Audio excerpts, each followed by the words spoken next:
Hello, everyone. Welcome back to another amazing episode of the Stephen Jarvis and Friends podcast. Today, I have a special guest with me.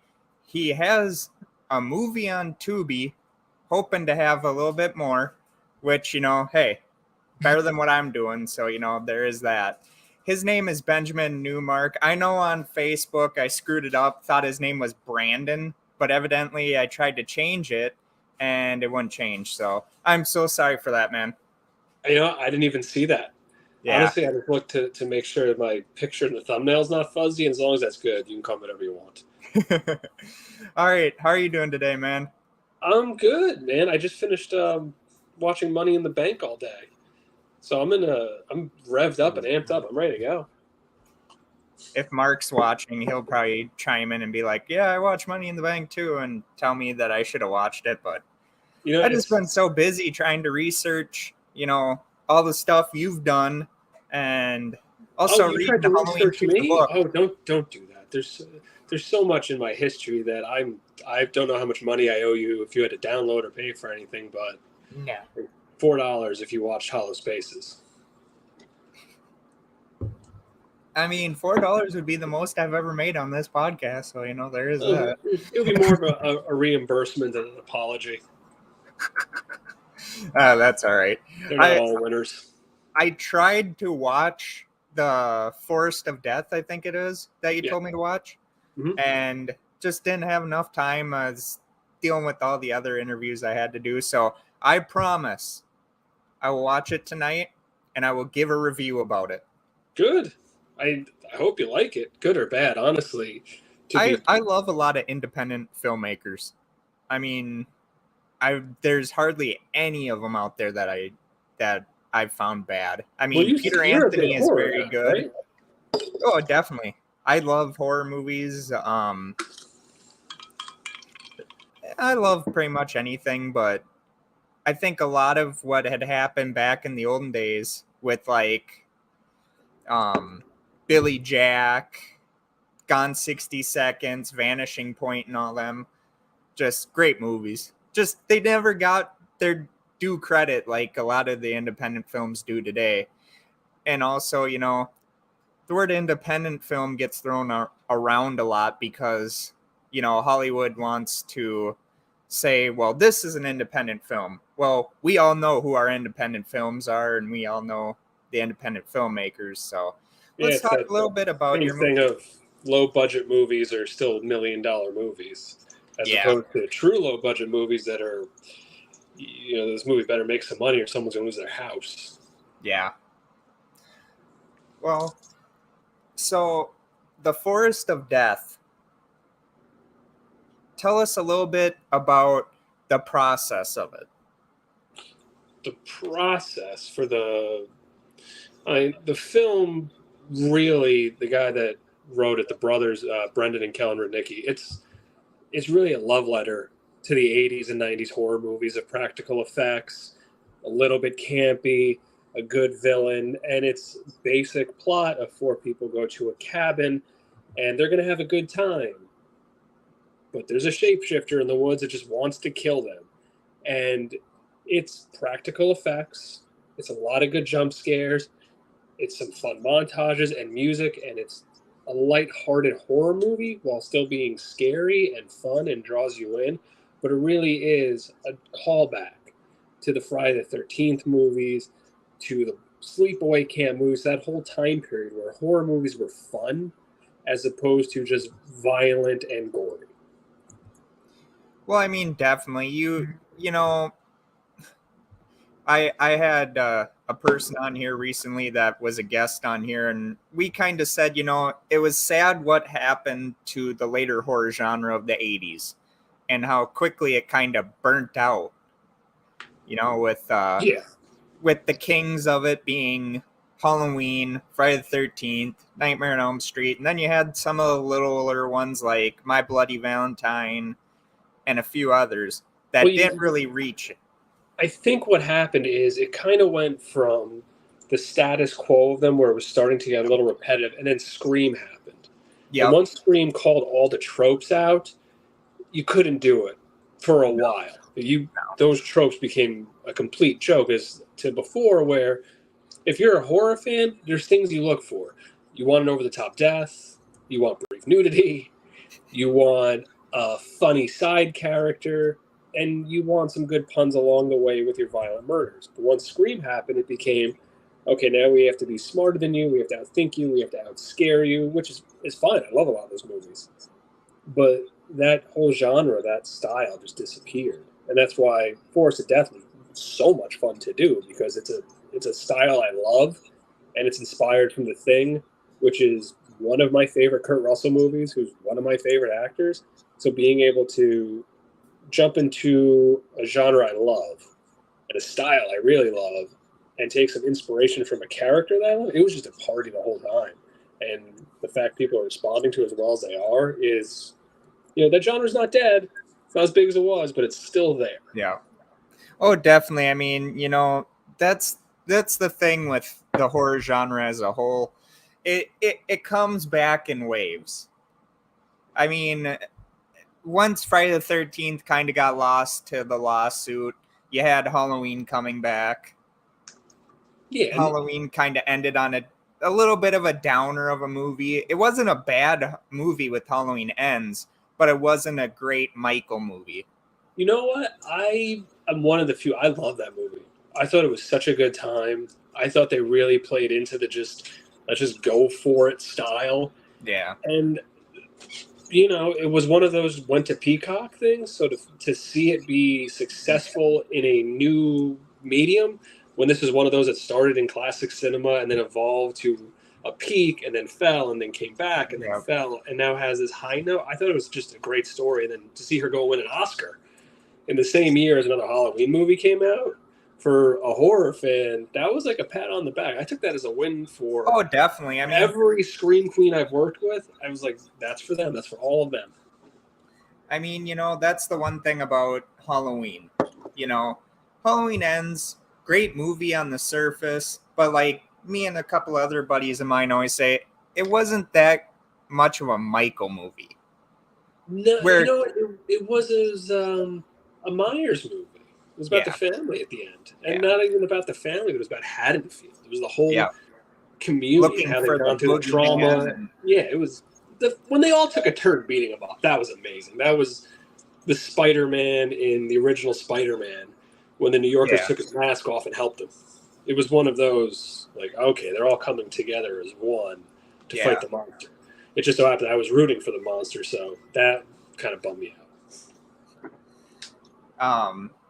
I mean, Halloween Kills, and I said this to a lot of my friends. I said, Halloween Kills is going to be like Empire Strikes Back. It's going to be the best part of the trilogy. It's going to be definitely Michael being brutal as fuck, which he was. And then all of a sudden, with Halloween Ends, and I told a lot of people this, even on the podcast, I said, don't set your hopes up too high, because, they're going to end their part of the trilogy with Ends. And there was so many people that just shit on it. And to me, it's still a great Halloween movie. It's just like I said, it's pretty much them trying to say, hey, when Michael wasn't around, the town kind of was looking for the new boogeyman. Yeah. And it dealt with the trauma that the town had just dealt with in Kills, where Michael, they thought they kicked his ass. And the badass thing about it is he don't even care how many people are surrounding him. He just goes, picks up his mask, puts it on, and he gets his ass beat for a little bit, but then just comes back and just murders them. Is the thing I like about it is people complain.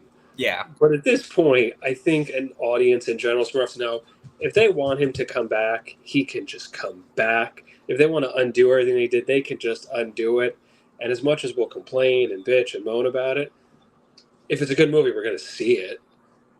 And that's part of the joy of horror movies. Is Jason has died so many times. I mean, even in my character in Forest Death, Roger, we did a sequel to it. Cold Grave comes out very soon, I believe end of August, early September. But my pitch for the character is we should just kill him off every movie. Just keep bringing him back. If anyone says, how's he come back? Just don't explain it. Just let it go. He's just back. Why explain it?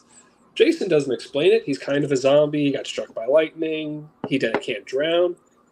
Every time he comes back, you cheer. Well, and that's the thing. Like, and I've said this before too. With Friday the 13th, the best thing that happened was it went away for a little bit. Granted, yeah, it killed the video game, which, it was sad, but at the same time, it makes people either say, hey, you know what, I don't care about Friday the 13th, or you get the fans that say, you know what, I can't freaking wait, because Peacock is going to have a TV series on it, and I can't wait for that. But yeah, I think it's cool because it's a new dimension. Jason X happened, and I loved it. But that was the one where, they knew they were jumping the shark. Yeah. And I loved it personally. I think it's one of the better ones, but I could see why it died. But then they gave us Freddy vs. Jason. And people didn't turn out for it the way they wanted. No. If it was a big hit, we would have had more. It wasn't. But I love that too. I hate Kung Fu Freddy, but I love that Jason wins. And there's the reboot. Okay, we're going to start over again. Yeah. Again, people didn't really turn out. So you've got the character that people like, but where is it in the marketplace? I think once it builds up and they can get it right, I think it'll come right back. I think if they can give us another good one, now they've had the time to do it. And I love that I heard it might be a found footage idea, but I think that'll do it. Once he's back and it hits, he's going to be back for another 10 years, so we hate him and he's got to go away again. Yep. Well, I mean, that's just like with after Halloween Ends. There were so many people that came out of there thinking that they were going to kill the franchise. It's like, no. Even if that movie did terrible, all that meant was that, you know what? We shouldn't do something like that again. And the movie didn't do very bad. It was I think it was good. I think for Peacock, it was a pretty big hit.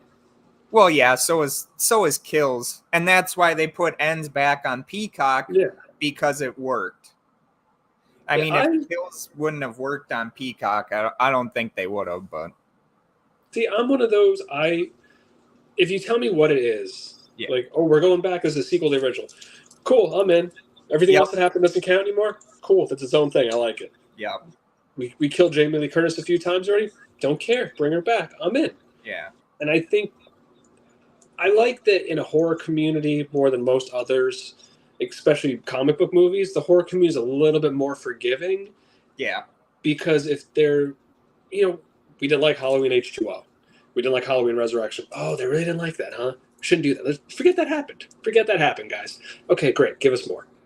Yeah. We seem to be a little bit more forgiving where if, they change the skin color of anyone in a Marvel comic, the internet will explode. But in horror, it's like, we'll see it first and then judge you later. I think they have that. They're more forgiving and apologetic and understanding. Yeah. Well, definitely. I mean, and that's the thing about the fandom with horror that I love so much is that, our best franchises have went in directions that sometimes we wondered what the hell they were thinking. I mean, Halloween 2. To try and follow up the very first Halloween. I like that one. No, I'm not shitting on Halloween 2. Granted, there is some things in there I wish they didn't do storyline-wise. But at the same time, I think what happened was, like John Carpenter has always said, how in the hell were you going to follow Halloween 1? It was pretty much an open and shut case, in a way. But at the time, it was something that was different in the horror genre that ultimately, whether we want to admit it or not, it needed that sequel. Yeah, because I think the sequel was fine. I even think Season of the Witch was worth a shot. Yeah. I think the concept of we're just going to turn these into a yearly Halloween-themed movie, worth a shot. It was a disaster, but if you didn't call it Halloween 3, probably would have done fine. Or even say Season of the Witch, a Halloween film. Yeah, that would have fixed so many problems. Yeah. Because even when they were out, and I went to go rent them in 1990 something, like I saw Halloween on USA, I saw Halloween 2 from a rental, and I rented Halloween 3 thinking it'd be more Michael Myers. And as a little kid, I was pissed off. I couldn't imagine paying money and going to a theater to see that and seeing no Michael. Oh, there was a lot. But then there was the problem. They had built up Michael so much and that story arc to where Season of the Witch, in my opinion, was the first very jump the shark moment for Halloween, in a way, because like you Yeah, said, they wanted to do an anthology. John Carpenter thought that Michael was dead after two. Pretty much said we're gonna go this route, see what happens, and because the fans grew to love Michael and hate that character in a way, and I'm not saying hate like, oh, we hate Michael. yeah. They loved Michael enough to where it was like, hey, if you don't put Michael in this next film, it might not do well. I mean, they did the same thing later on in Friday the 13th Part 5 with Roy Yeah. as the new killer. That's where I was going to go to. My least favorite Friday the Yep. 13th movie. That was the one that I remember renting it and going to my friend's house, and we watched it, and we went the whole movie just waiting for it. And when that ended, if you want to see two pissed off teenagers, yeah, the fact we didn't put holes in the wall of how angry we were. It's just Part 6 happens to be amazing. Oh, definitely. So fortunately, you don't just rent one; you rent a whole bunch. So going from pissed off to ooh, this is a good one, and then getting to Jason Takes Manhattan, that night was saved. But in that moment, wow, that made me angry. I actually got to interview Tommy McLaughlin on the show. That was my jump the shark moment. Because I had a co-host who does his own thing called Talking Shit, and with that, he reached out to him. He's like, I'm gonna reach out to him, see what happens. And I was like, the worst that Tommy would have said was no. Yeah, And even at that, at least we asked. And so that's my philosophy with most things. Yeah. Just ask and see what happens.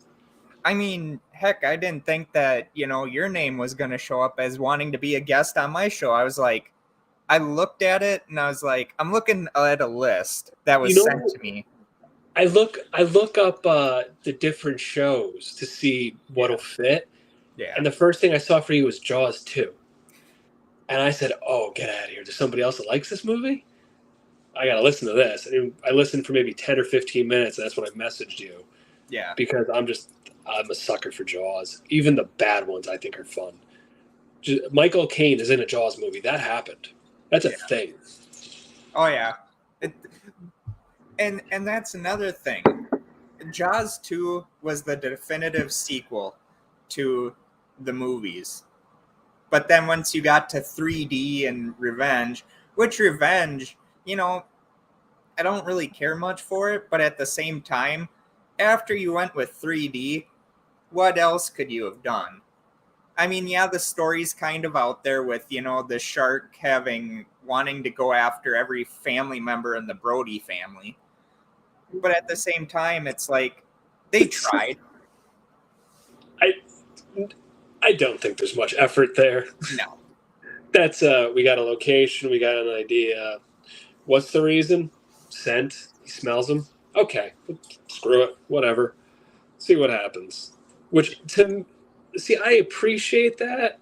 Yeah. Because I've been in so many films that you see from the script, even before the concept, it sounds great, to the script, which is okay, and then you're in production and things start to scale back, or they move left, or they move right, they go in a different direction, and then you get to an editor that's missing stuff, so has to put something together. Before you know it, what started off as a great concept is just a disaster. And I always think there's something so beautiful in those disasters when they're done spectacularly well, like Waterworld. Love Waterworld. Battlefield Earth. I love Battlefield Earth. There's so much effort into a bad movie that I appreciate it, and I think it's great. Oh, definitely. I mean, I always say to myself, I think we would have had more Jaws sequels had done a little bit better. But ultimately, I think that's also why we haven't had any new Jaws movies. Granted, we have Megalodon now. Yeah, I think everyone ran took its the idea course. of the shark coming out of the water is Jaws enough. You don't need to destroy the name of it.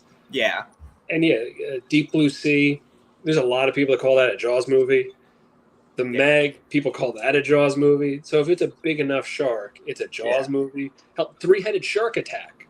Jaws movie. Sharknado. Jaws in the sky.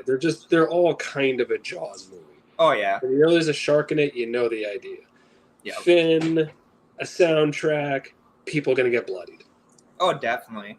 And now with the way that you made your film, did you harbinger back to, like, you said the 80s movies was kind of a inspiration to you, but was it like you were driving one day and all of a sudden you're like, hey, you know, this may work?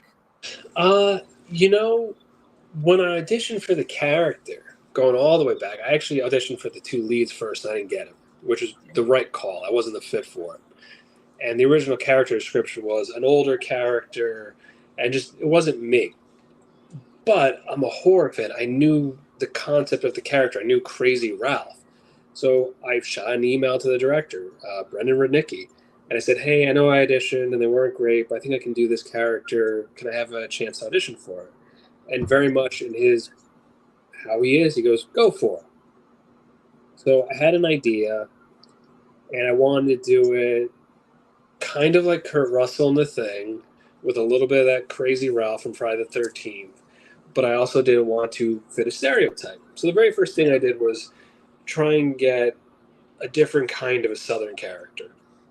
And that was enough to at least get him to give me a callback. Mm-hmm. And during the callbacks, when we started talking about The Thing, really started understanding where he wanted to go with the character and what he saw with it. And I just wanted to rip off Kurt Russell any chance I get. So get a beard and talk about a shapeshifter? Yeah, okay, I know this character. And you just build it and you build it. And then that was the inspiration, was Kurt Russell in The Thing and Crazy Ralph and the tropes. And then from there, I found a base which actually comes from my love of wrestling. And it was Jake the Snake Roberts. So I have this Southern character that I don't want him to be a stereotype. Yeah. At the same time, watching AEW, and there's Jake the Snake with that great voice, giving a great promo. Mm-hmm. And you listen to him enough, and you know he's not going to yell, and he's not going to go over the top. He's going to be real low, and he's going to call you in. And when he wants to be big, he'll be bigger. But he almost says everything in kind of that whisper. Yeah. So I focused on that as a speech pattern. And I focused on that as an attitude. And it started to really build from Jake the Snake. And I did go back and I watched all of his old Mid-South promos, all of his old WWF promos. And I started building off that. And he had that little charm to him in a way, like a snake, where you want to like him and you want to believe him. Yeah. You know, for a wrestling fan, when he sucked in the Ultimate Warrior. That's this thing I watched about 3 weeks out, almost every day up until playing this character. I just kept watching to see how he convinced the Ultimate Warrior to believe him, until eventually leading him into a room full of cobras. As silly as it was, as a kid, it scared me. And I went to that, and I drew on that. And that's where that character started to build from, of wanting to hit what it had to hit while not being a caricature and being able to add something to it. So it was very 80s influence between Kurt Russell, Crazy Ralph, Jake the Snake Roberts, and then the day of the shooting, just some inspiration before the take to just take everything we did in terms of a prep and a script and rehearsal, and we threw it away. And when you watch it, you'll see this long fire pit scene. I can tell you everything I did in that's about 95% improvised. No one else in the scene knew it was going to be improvised because I had an idea. Yeah. And it felt natural. And I put so much time into the character that I felt him. I became Roger in those moments. And the idea of just changing a couple key things about the lore he was about to tell. We're not going to script it. We're not going to write it. We're going to feel it. And we did it. And as soon as we were done, the other actors in the scene were like, okay, this is it. This is what we're doing. And the director and his brothers threw out a couple of things, rearranged it. and it was maybe a 10-minute take before it got edited down, one long scene. My favorite thing I've ever done, Mm-hmm. because, you know, I am an improv guy.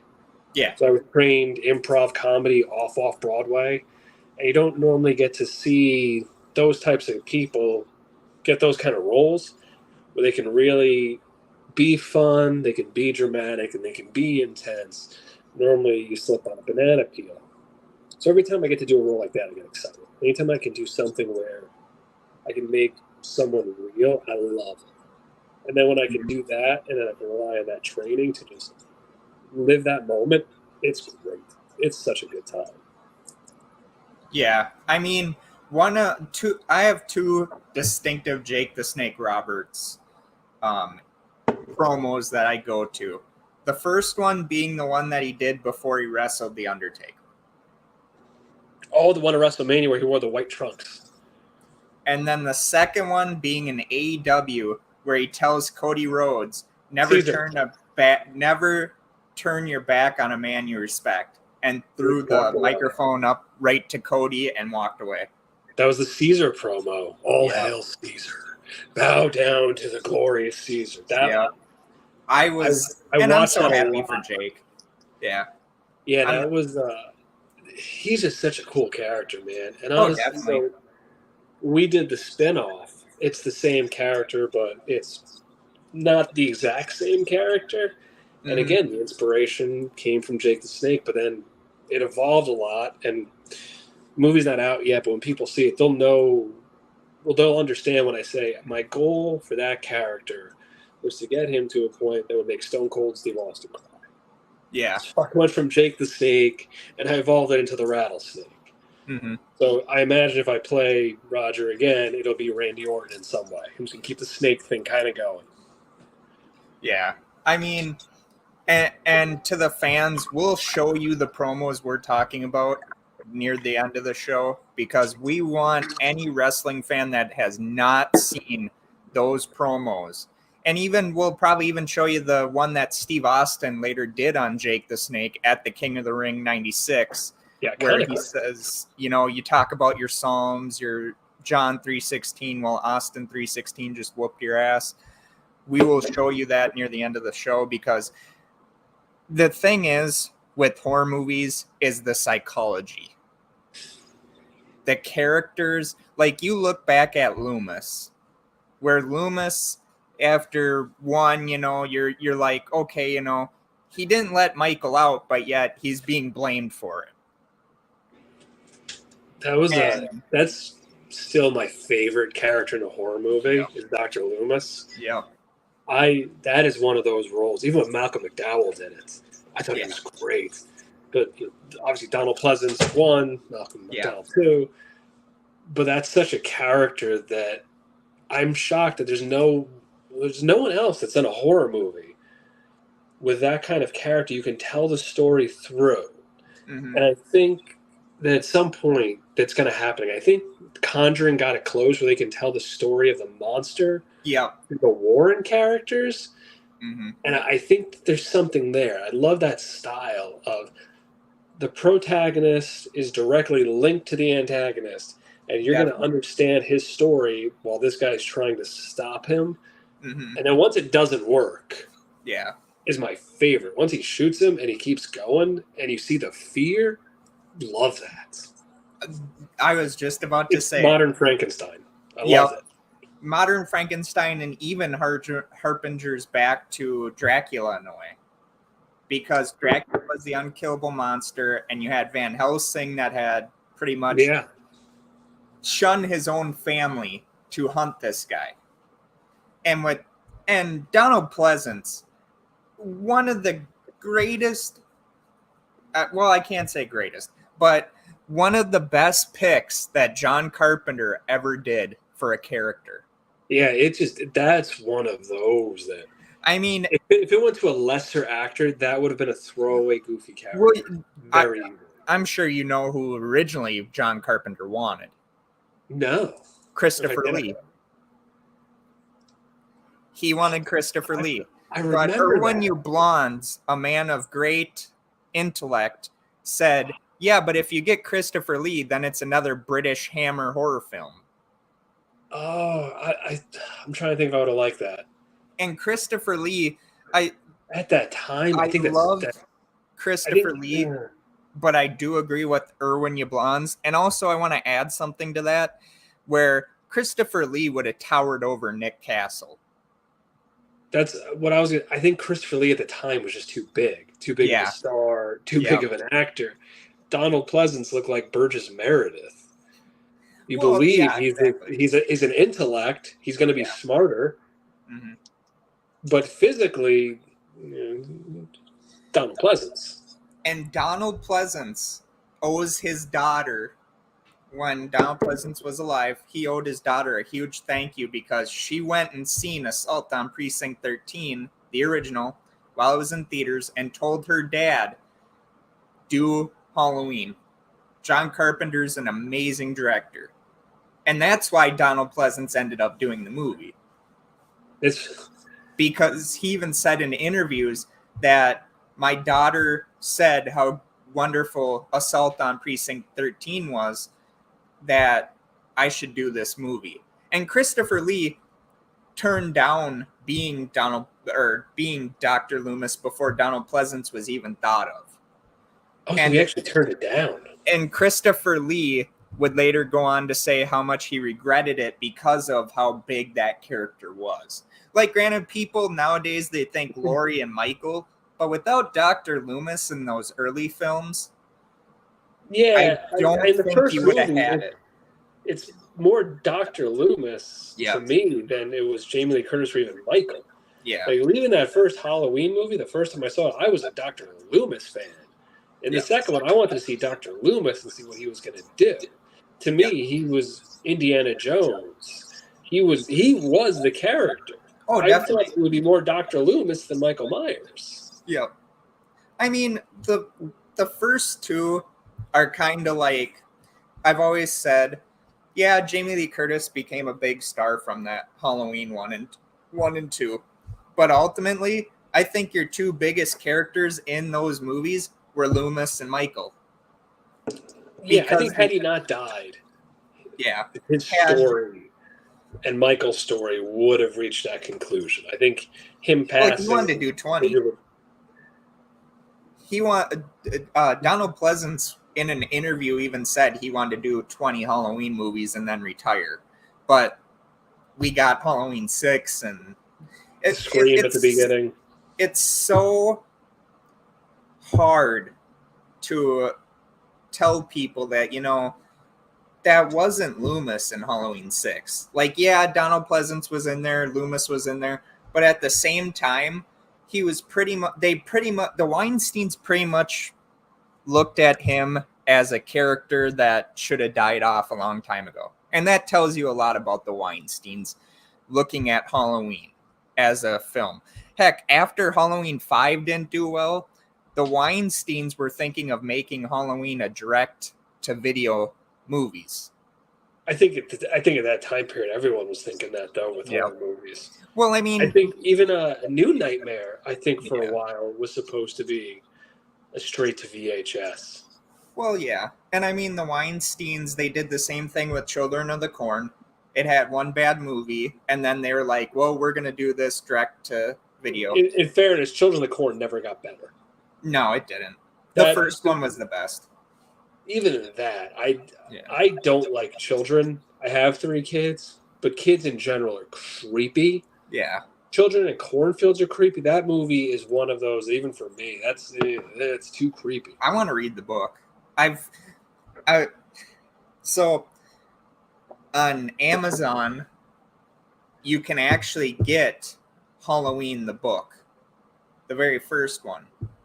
Granted, yeah, you can get the hardcover of it, and you're going to be paying an arm and a leg. But yet, if you go through the Amazon Kindle route, where as long as you have the membership, you can get the book. I got the first Halloween book, not knowing what I was, because I heard people say, they explain more about Michael in the book than they do in the movie. And I told my buddy, I said, I kind of like the book a little bit better. I didn't even know there was a Halloween book. Yeah, it kind of flew under the radar, and it was weird because they talk about the Celtic more in the book than they did in the movie.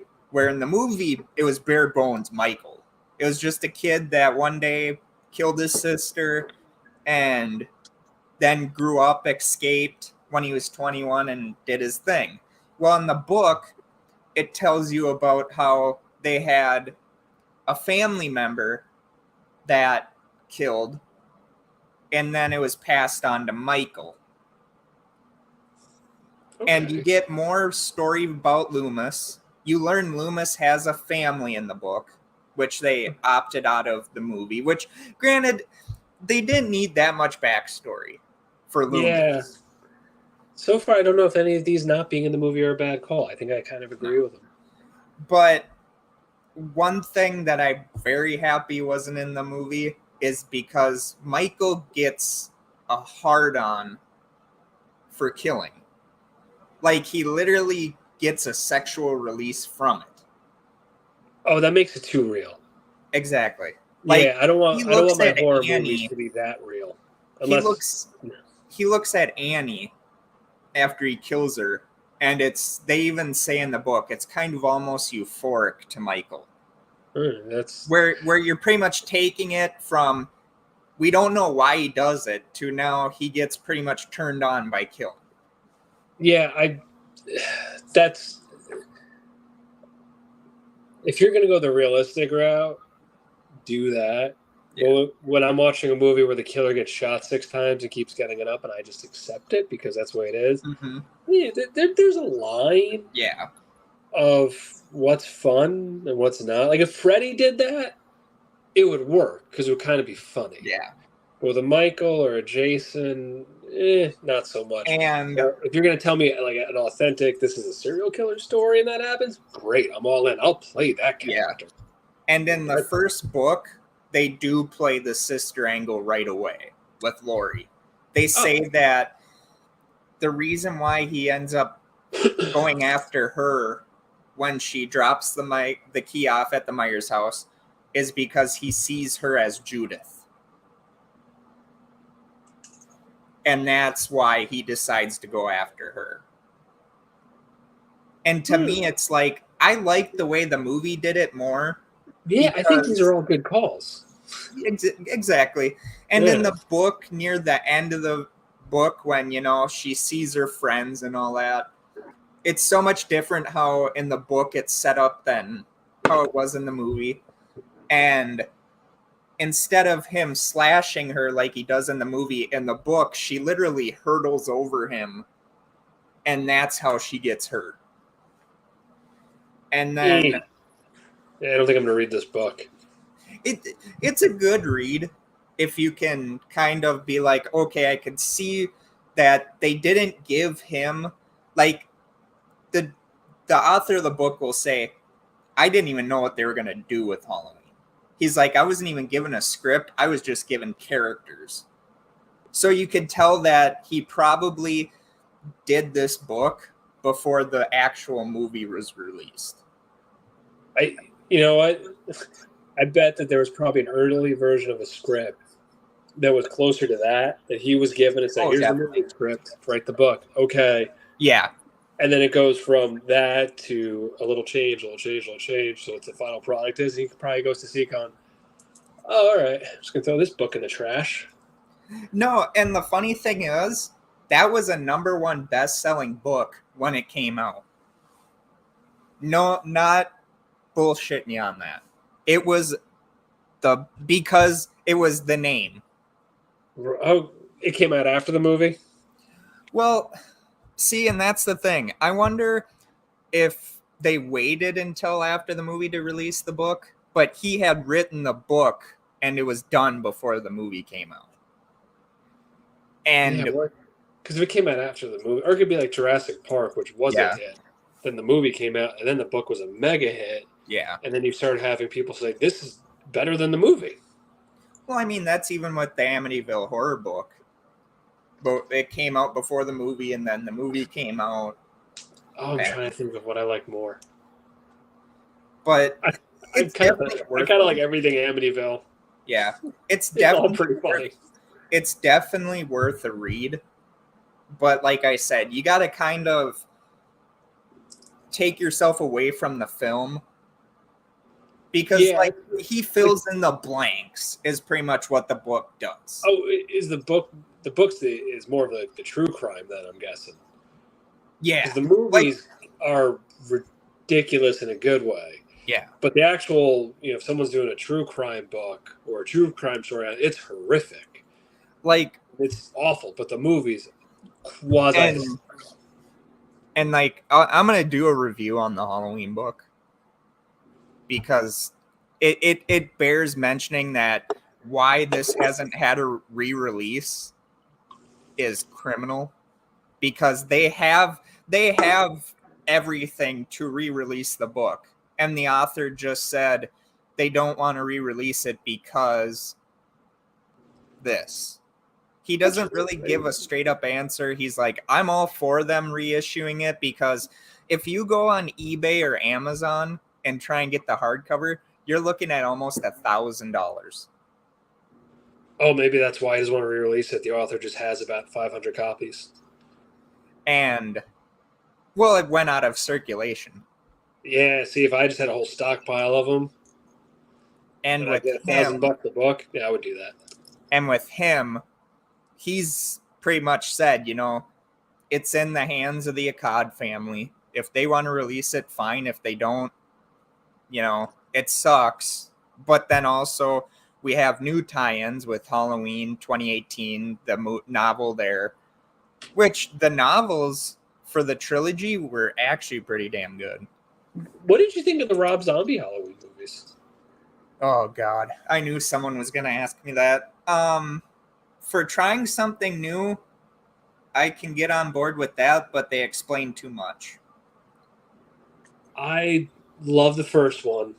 Yeah, I think the second one would have made more sense if he did a third one. If that, I feel as if the second one it felt like a bridge film to me the entire time. It yeah, never felt like it was its own thing. Where the first one, if it ended after that one, okay, cool, ooh, decent remake. The second one, I had really high hopes for, but the whole time it felt like, okay, so this is just to get me to the third movie that never happened.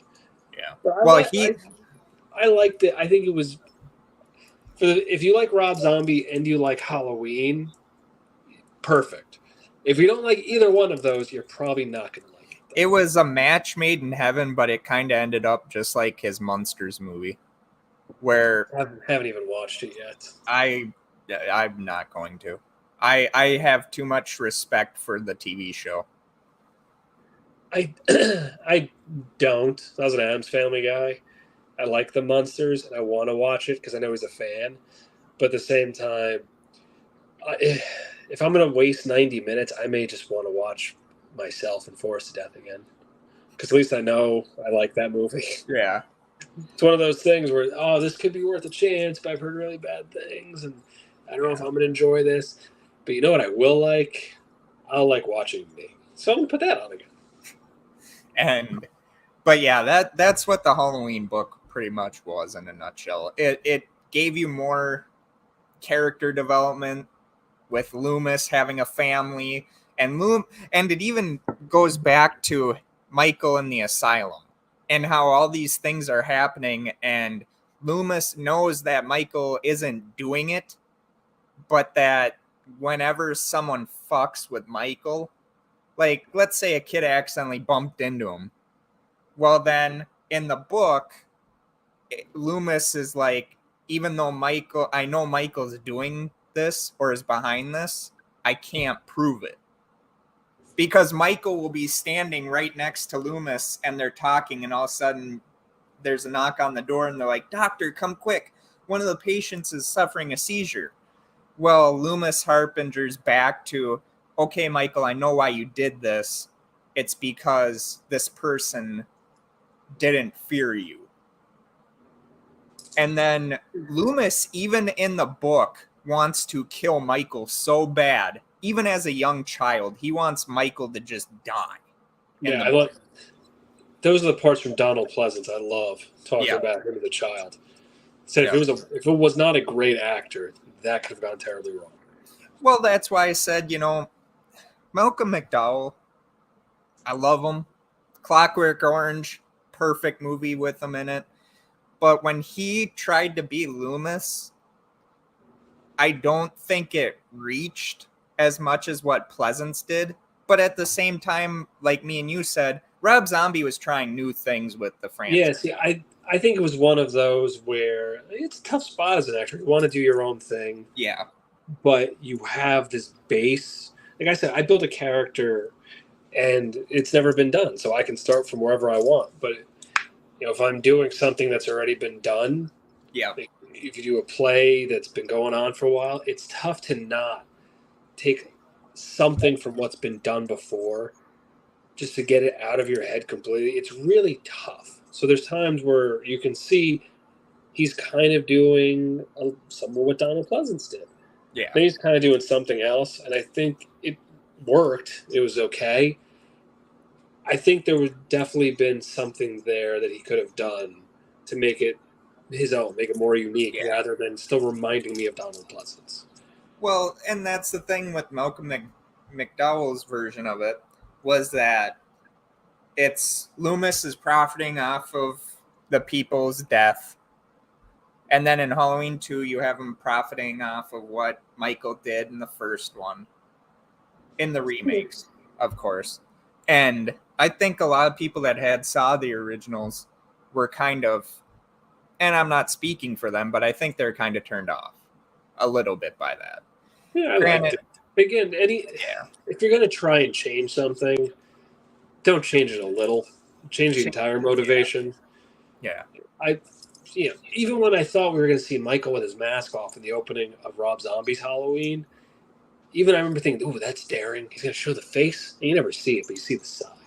And to yeah, me, that was pretty cool. yeah. That said, for me, that set a tone really quick. This is going to be different. Mm-hmm.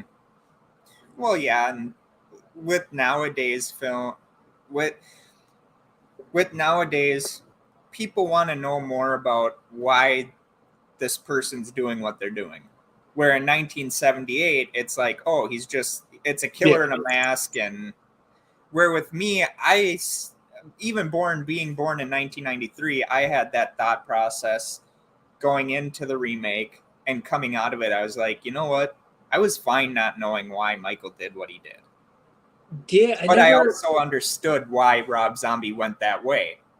Yeah, Because there it's, was a thing to finding out later what the motivation was. It was kind of cool, like with Michael Myers, because they're related, and then you go back even further where it gets to the voodoo stuff, and then with Friday the 13th, oh, he's back because they drowned him as a boy, and now he's getting revenge forever, and then Freddy, oh, they burned him alive, yeah, and there were you couldn't even remember it the very first time of that's yeah, why.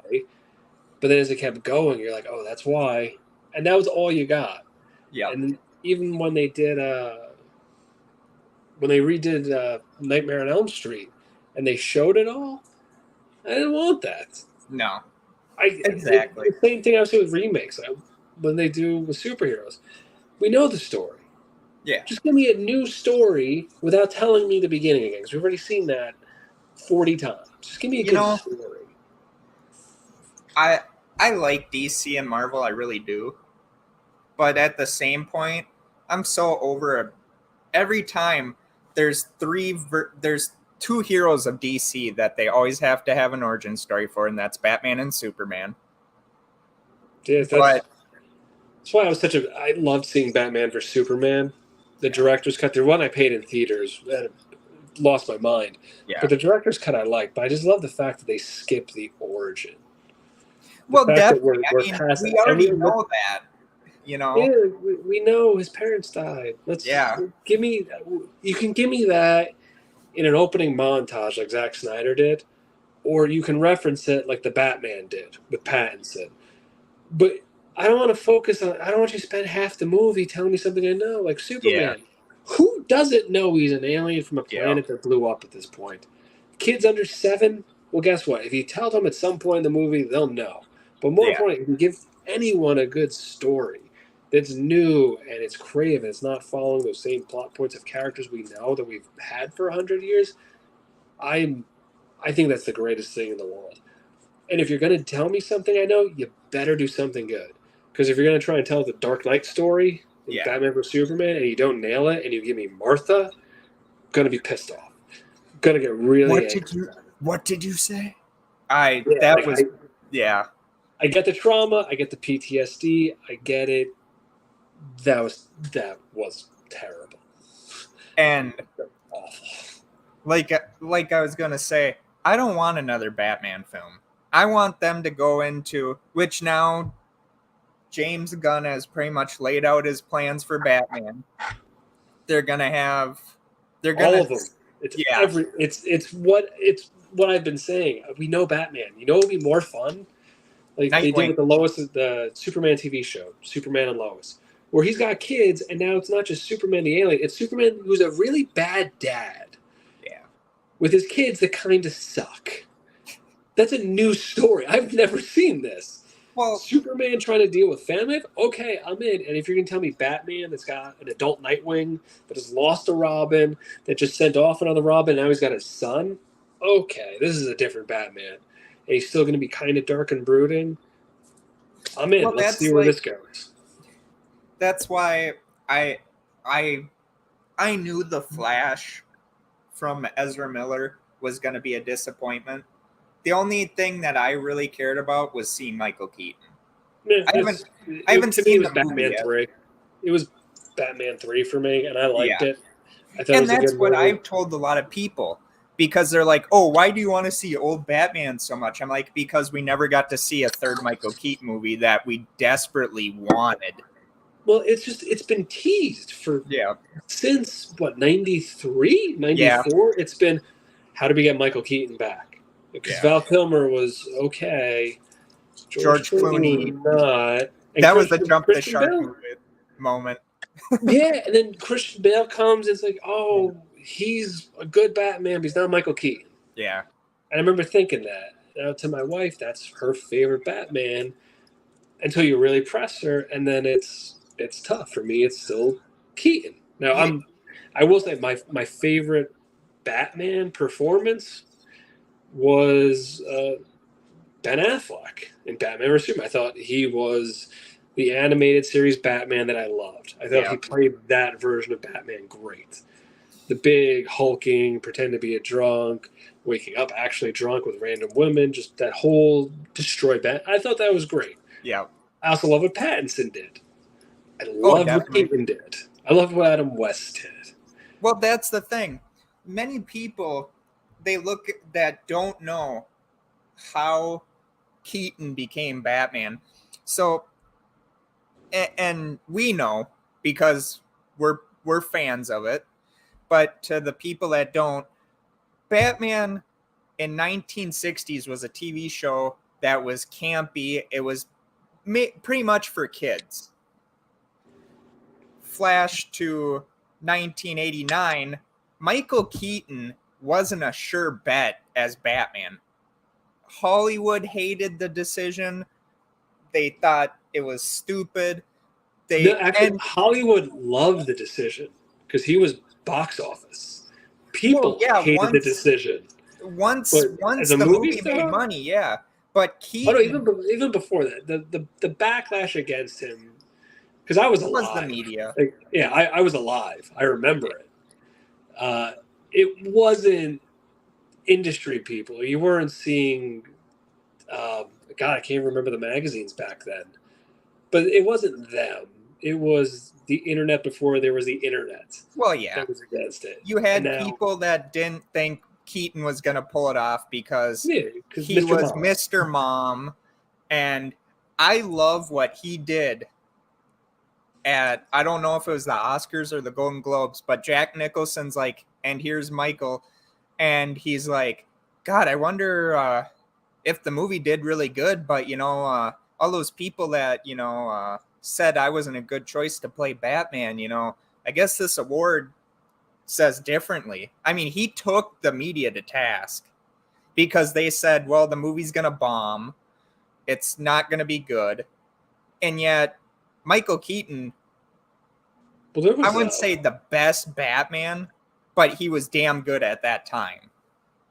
Yeah, I see. I still have him as the best because that character didn't Yeah. exist before. When I went to go see the movie, I was wearing a blue cape with a blue mask and a gray suit Yeah. because that was the Batman Adam we West had, Batman. was Adam West Yeah. and the Super Friends, and that was our Batman. And then to see Michael Keaton do that was like, oh, what is this Batman? And then 6 years old, finding The Dark Knight Returns. Yeah. And trying to get through that as a little kid, basically through pictures and seeing this big hulking Batman, and there's a dark Batman. I like this Batman. And then the animated series comes out after Batman Returns, which is not a kid's movie, but it's a great movie. I love Batman Returns. Danny DeVito as Penguin, it gets shit on, yes, but it wasn't the worst choice they could have made. I've never heard anyone say a bad thing about Danny DeVito's The Penguin. I've never heard anyone say anything bad about the movie ever. There is. There's a lot of people that will literally, if you say Keaton is the best Batman, will attack you. Who would say that?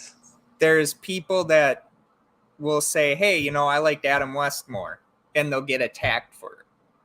How? Because you have people that, I don't know if they grew up in the sewers or they're still in their mom's basement. And I've never heard either of those said by anyone in my life. Like even people that are Christian Bale fans, number one. Oh, there's always I've never heard anyone say anything bad about Michael Keaton. I've heard a lot about George Clooney and Val Kilmer. I've never heard anyone say anything bad about Adam West or Michael Keaton because they were the originators. They don't have Batman without them. I will legitly show you, or I'll even invite you into Facebook groups of where people will rank their Batmans and then people will immediately jump on them for it. I'm going to throw this out there. This has to be people under the age of 25. Yeah. And I'm not to be an ageist, but your opinion doesn't matter. If you don't understand what Michael Keaton and Adam West did, it does. It's the same people that say John Wayne's not a good actor. Yeah. I'm 30 years old and I grew up on that shit. Yeah, but it's just, you can't look at it now. Like if you go back and watch a Godzilla movie now, and if you're, how do you say, a 20-year-old shithead, it's a nice segment, and you go watch a classic Godzilla movie, and you're like, this is terrible, the graphics are bad, the stories are bad, I don't want to read it. And you're going to say this Godzilla movie's better. I will listen to the argument. But in context for time, and if you could just wipe the shit out of your head and appreciate the story and the movie and where it is in that time period, it's a very superior movie. Oh, I got told it's not an entirely debatable thing. This is the original. There was nothing before this. This started it. I got told because I defended Michael Keaton. I love Michael Keaton. I love what he did. And when he was coming into The Flash, people are like, why do you like Michael Keaton so much? I'm like, because I grew up with him as Batman. Granted, I was born in 1993, so I didn't get to see 89 until I was older. But yet, like you said, we came from the Super Friends cartoon to a serious Batman. Yeah, and even after Keaton, there was Kilmer and Clooney, and no one's ever said that they were Batman. We had two other Batmans before Christian Bale, who was always compared to Batman, who was most criticized for doing a Batman voice. Yeah. That the biggest criticism was Keaton didn't do a Batman voice. Yeah. Now, logically, you change your voice. Yeah. Steve Amell did it as Arrow on Arrow. It's a logical thing. Yeah. But it was so new and silly, and now every Batman kind of changes their voice. But when he did it first, it was goofy. Yeah. But that was still compared to Keaton. When Keaton did it, a lot of it was compared to West. Yeah. And even Adam West said he was the light knight. If he had a chance to do that, he would have done something different. But and definitely what it was, the character, the story, Adam West was great. Because sometimes you can't get rid of a bomb. Keaton was great. because he was a good Bruce Wayne. Yeah. Skip over Kilmer and Clooney. Bale was great because he had that American Psycho in him to play Bruce Yeah. Wayne, to play a make-believe character while playing a make-believe character. That I don't think he was a great Batman. I think he was a good Batman, but I think he was a great Bruce Wayne. And then Affleck, for me, was the guy that nailed it the most. Yeah. But he had the worst scripts. He had the worst Yep. movie. And then I think Pattinson had one of the better scripts. And I think he'll become a great Batman. But come on. If you look at the great actors that have played Batman, and you give Michael Keaton the Batman Pattinson script, wow, I would love to see what Keaton would have done with that. Oh, definitely. And now because The Flash didn't do well, they're not gonna renew Keaton anymore. They're pretty much, this is the way James Gunn thinks, is because The Flash didn't do well, we gotta blame someone. Blame Keaton. Well, I don't think none of that's happening. That movie was destined to tank, and you can tell they did it when they immediately started making distribution plans for the digital stream before the movie came out. Yeah. And they even moved it up. And to me, how can you blame Keaton for working with what he's got? Just like we've said. I think if anyone's getting the blame, it's more Ezra Miller than Michael Keaton. They don't want to work with Keaton anymore after this, because they've come out and said, well, if the movie would have done good, we're going to do Batman Beyond with Michael Keaton as old Bruce Wayne. Yeah, but that got shot down already. Yeah. But I'll tell you the truth about all this industry stuff. All that stuff that we find out about, those decisions are already made months ago. Well, I know. No one's waiting for the box office. They have the projections. They know what it's going to do. And James Gunn even wanted to get rid of Michael Keaton out of the movie because he didn't understand it. But see, even that, you 100% know that's not true, because this movie started 2.5 years ago. Well, he just took over. That transition period in any studio, the fact he hasn't even laid camera one down yet on this new universe yet shows you where he was starting. There's no way there was any more input on that than, hey, here's a direction I'd like to go. What can I do to help? That's done. The fact that he's getting anything to do with someone else's project is insane to me. That's just not how this industry works. And that's one of the things I get so mad at when I see with comic book fans, where you see so much talking and so much people saying things. And as someone who's dabbled in it and has seen the minutia and understands how it works, chill out. Most of what you're reading is not real. Most of it is clickbait. Most of it's fake. This is because it's not just a James Gunn decision. None of this will be a James Gunn decision, because there's a studio behind him, there's producers with him, there's people with money, and all those are going to come together and collaborate. He won't have that. It's just one. Even with Guardians, it's a team effort. It's never just that. And even with actors, it's now I don't like that guy, and go away. It's, hey, what's his deal worth? What's his deal? What's he bringing in? What does he want to sign on for? Do we know his agent? What else does he want to do? Do we have another project for him? If Warner Bros. Wants to do 2 other weird films that Michael Keaton's perfect for, and he wants to do Batman, and they can get him cheap for doing it, they're gonna do him for Batman. Well, yeah, he's even made less money doing it now than what he did with. Yeah, I'm sure. But he wanted to do it. Script for him and a good story, I'm sure he'll do it. Yeah, he wanted to do it. Michael Keaton has even come out and said, hey, if they want me to do more Batman movies, I'll do it. But I don't think James Gunn wants that. I think he wants to restart everything, because his vision is he wants to bring in the Court of Owls. He wants to bring in, not do a Nightwing movie, but he wants to have Nightwing in the movie. He wants to have a young Robin. He has not hidden anything he wants to do. It's all been so far transparent of what he wants to do. And I think the confusion is that since he started with Suicide Squad, which I loved, and Peacemaker. Oh, his was very good. Yeah, and he's been in that world, and some of those characters look like they're coming. I think that's where the confusion is, as opposed to, hey, we're starting over, and some of these characters are really good, so they're just going to come with us, and we're just going to reset them a little. Well, yeah, I mean, definitely Jason everyone Voorhees, wants a same Nightwing thing. movie. Yeah, and Who would it's play it is been promised that for 15 yeah. years. We're supposed to get a Nightwing movie. We got Titans, which was kind of a Nightwing show that was good for 2 years. But I like seeing a plan from a guy who can actually follow through Oh, definitely. and You isn't have to just have that. throwing shit at the wall at this point. Yeah. Hey, here's what we're gonna do. Here's our goal, and I'm the guy that's done that. Okay, I trust him. Yeah. Zack Snyder, I was very nervous for because I personally hated Man of Steel.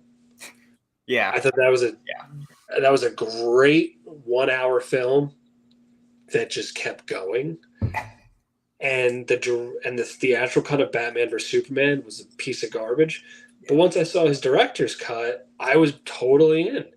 And then Justice League happened, and then I was totally out and said, "Get this away from him." Yeah. But then you have something like Wonder Woman and Aquaman, where these are great characters. These are good movies. I can't wait to see these come together. And then Justice League.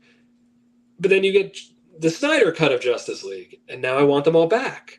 But Yeah. now they're going away. But kind of going away. But now they're getting one more last goodbye in a movie that you're seeing why they're going goodbye because nobody cares. Yeah. Which ultimately is why they're going away. Yeah. Nobody cared. So you got to start over. I would love to have seen another Henry Cavill Superman movie, but ultimately, James Gunn does have a plan. Yeah, and it's some needed of because all their movies are doing terrible. They're all Yeah. losing. Like, how crazy is this to say? Well, even before Forest he of came Death is more profitable than The Flash and Black Adam. Forest of Death has earned more money yeah. than Black Adam and The Flash. Well, because people want to see, and independent filmmaking is coming back. It's just you have great visionaries that are making, and people can call them fan films and all that, but they're still great movies. That's the thing.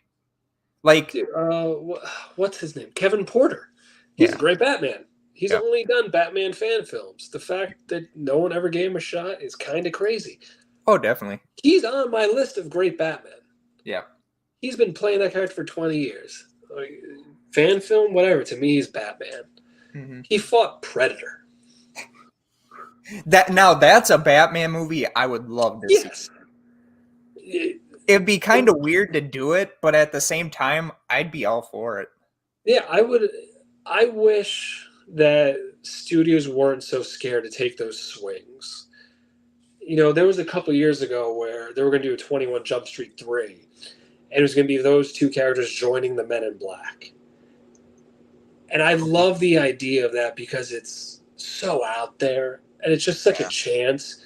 And anytime I see any company take a chance, like Barbie, that's insane. Why would you do that in that way? I got to see this because I just appreciate you taking the swing. I appreciate you taking the chance and not giving me the color by number formula of every blockbuster I've seen, which, you know, I have nothing but respect for Michael Bay. Yeah. You go into this movie, you know what you're going to see, and you know what you're going to get out of it. And it's a spectacle, and it's great. But at the same time, there's another side to me that likes to see someone take a swing. Someone take a shot, someone do something different, like Shaun of the Dead. Yeah. Comedy, a dry, humorous zombie comedy. Well, should not work, but it's brilliant. Exactly. Which is another great discussion on the zombie genre. George A. Romero. Great director. Yeah. His first trilogy of the Night, Dawn, Day, hands down, greatest zombie movies. Oh, don't go after his last one. I love Land of the Dead. I love that. No, I'm not going after the last one. I love John Leguizamo so much in that movie. The only thing that made me mad was that it died off so quickly. Yet again, but you also had the Italians making zombie movies. The Italians perfected it. I believe. Oh yeah. And I think the Americans commercialized it, and then I think Zack Snyder innovated it. I think that would be my timeline for zombie films. And just like people, like you said, the kids 25 and under that look at these Godzilla films now as better than the originals. No. Yeah, and The originals are way better. I've met a lot of young film fans over the last couple months, especially with this movie out. And so many of them know their history so well. Oh, And definitely. so many of them are great. And then there's a bunch that they just watch it and take it and they move on with their life. And that's cool. Not everyone takes this as seriously as people in the industry or fans. To some people, it's just a movie and I don't like it because it's not for me. As opposed to the fans that watch it, here's why they like it, here's why they don't like it, and they take it to bed with them and they wake up with it and they watch it again and they take notes to it and they love it. To some people, it's just a movie. And that's cool. Thank you for watching. But the ones that have that attitude, whatever, that still want to shit on it because they think they're witty or they're funny or they can make a point or they just want to feel tough on the internet, those are the ones that make me mental. Yeah. Now, if someone has a criticism and they make valid points, hey, that's great. Thanks. Thank you for giving a great response. But I read one today that was so hysterically self-serving that you could tell the person writing it just really loved the sound of their own voice and thought they were witty and funny. And it's a lengthy negative review. And, after the first paragraph, I was, okay, so you're writing this for you. Yeah. You're writing this because you want people to see this and think that you're smart and you're funny and you're witty because you're not giving a great critical review. You're not giving any kind of detail. You're just saying things that are funny and hurtful to the people. Now, I don't think you would say any of that to the director's face or to my face. Exactly. I think you'd say something different, but anonymously, yeah, you can say that. And it's whatever. You watch the movie. Great. Thank you. But I wish people would take a different perspective of it. Oh, definitely. Or at least spend some time to give me a real critical response to what they didn't like. If you watch a movie and decide after you see it that you don't like it, fine. More power to you. But don't go saying that, oh, well, if other people watch this is dumb. I actually found out on the internet one day, and I thankfully had it taken down, but someone who had not watched one episode of my fucking podcast saying it's horrible. He doesn't know what he's talking about. I was so pissed off. You can even ask my wife who's in the other room that I wanted to find this person and literally go to their house and sit down, talk with them and say, you've never watched an episode, but yet you'll shit on my product. Yeah, see, most of the time I think they're funny. And when I find ones that are real, there are some people that are generally witty and funny with their responses. And here's usually how it goes as an actor. You find the ones that are the meanest and you screenshot it and you send it to your friends. And you find the ones that are the funniest and you screenshot it and you send it to your friends. And you find the ones that are the nicest and you screenshot it and you send it to your friends. And then the ones that are especially horrific and just a complete disaster, you screenshot, you send to your friends. So really, it doesn't matter. It's going to get screenshot and sent to people, whether it's good or bad. Well, I know. Great. But at the same time, I would respect that person more had they actually watched. Yeah, I think it definitely means more. Yeah, you know what? There was something to that. The people said I turned it off after 5 minutes. Okay. Yeah. Why? You watched the opening and the credits and you said not for me? Yeah. Oops. Okay. Oh, I guess we got out early. I would have appreciated at least watch it till I come on screen. Yeah. But if you want to bail out, that's fine. It's just, it's weird to me that people feel the need to comment on something that they're not really invested in. My thing is that just like someone that puts their heart and soul into something, and if someone says, hey, I watched your episode, I liked it, I love that. And if someone came up to me and said, hey, I watched your podcast, it just wasn't for me, more power to them. But when someone just wants to shit on something that I've done for 4 years, and all these people that are making huge sums of money doing podcasting, but yet someone wants to shit on someone that's actually trying to make it their livelihood. That's when I got pissed. Yeah, I think it's weird how much negativity exists in Yeah. this medium, Oh, definitely. and I haven't really gotten any of it. Yeah. But people I've worked with get it. Things I love get it. And, I'm pretty vocal about things I don't like.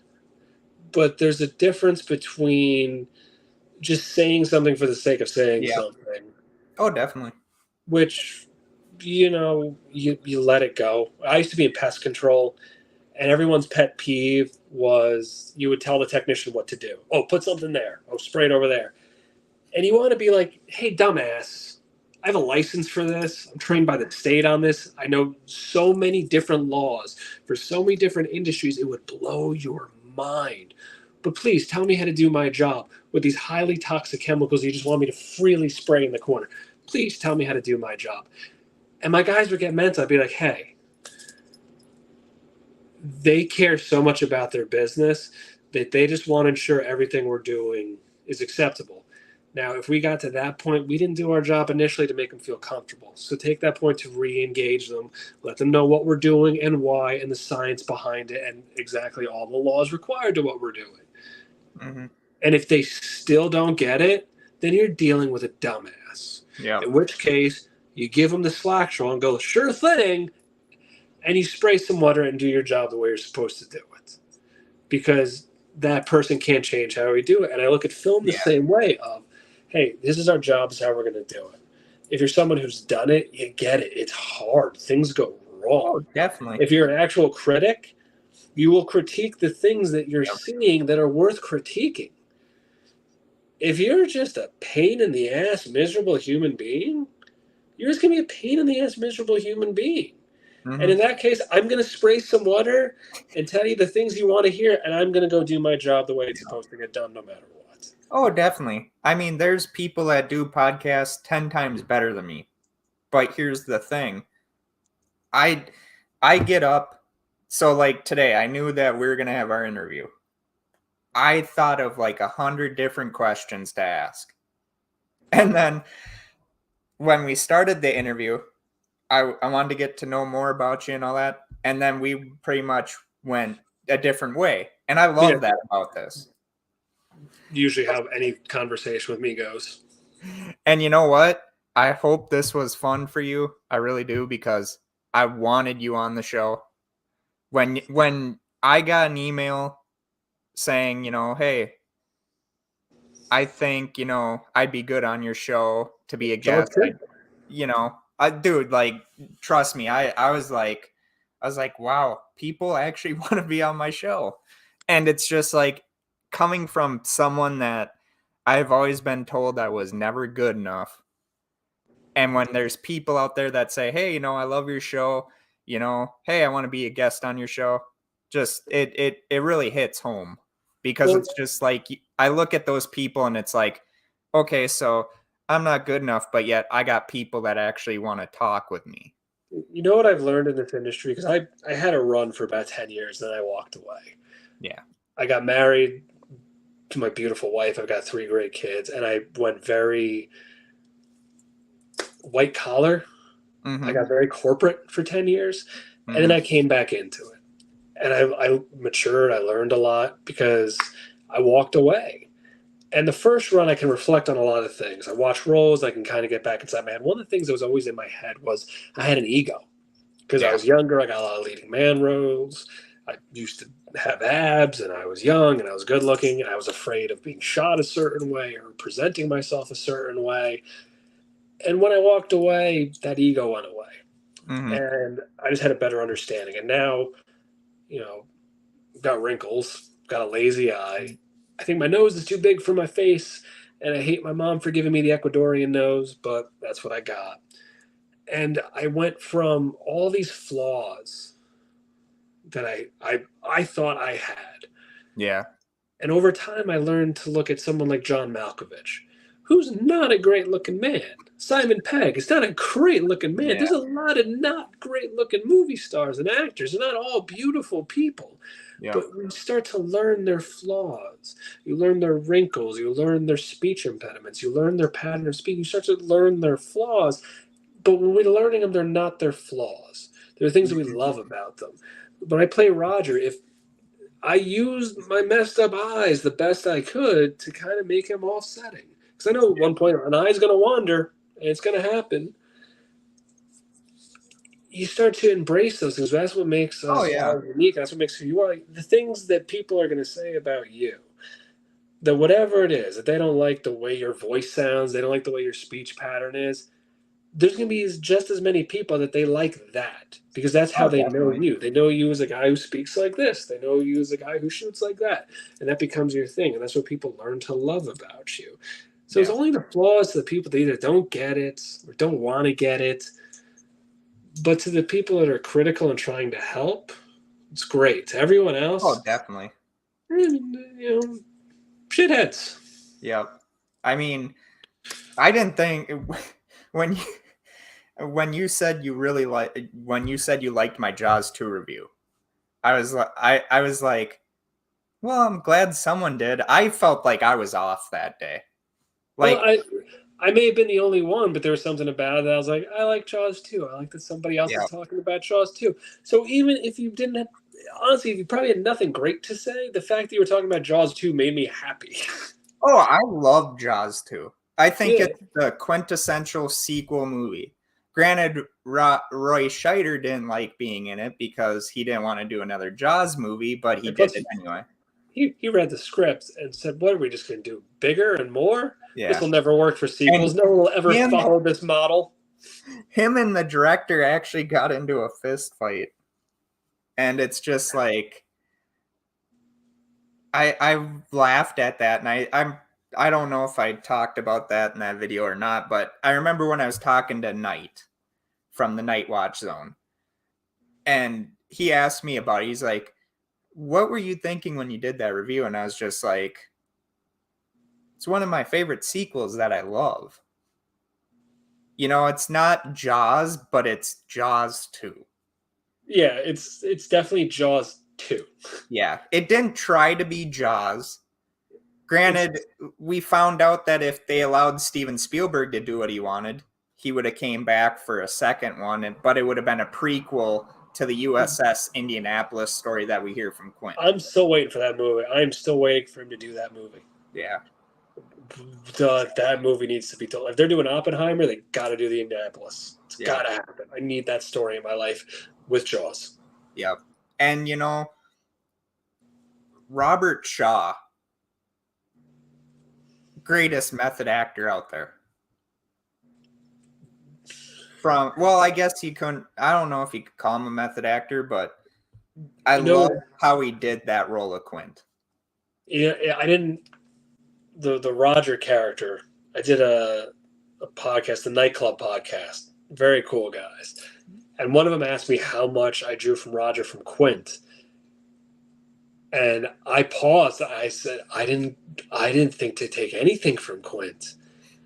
And I think that just makes me a terrible actor. It's one of my 5 favorite films is Jaws. One of my favorite actors or my favorite characters is Quint.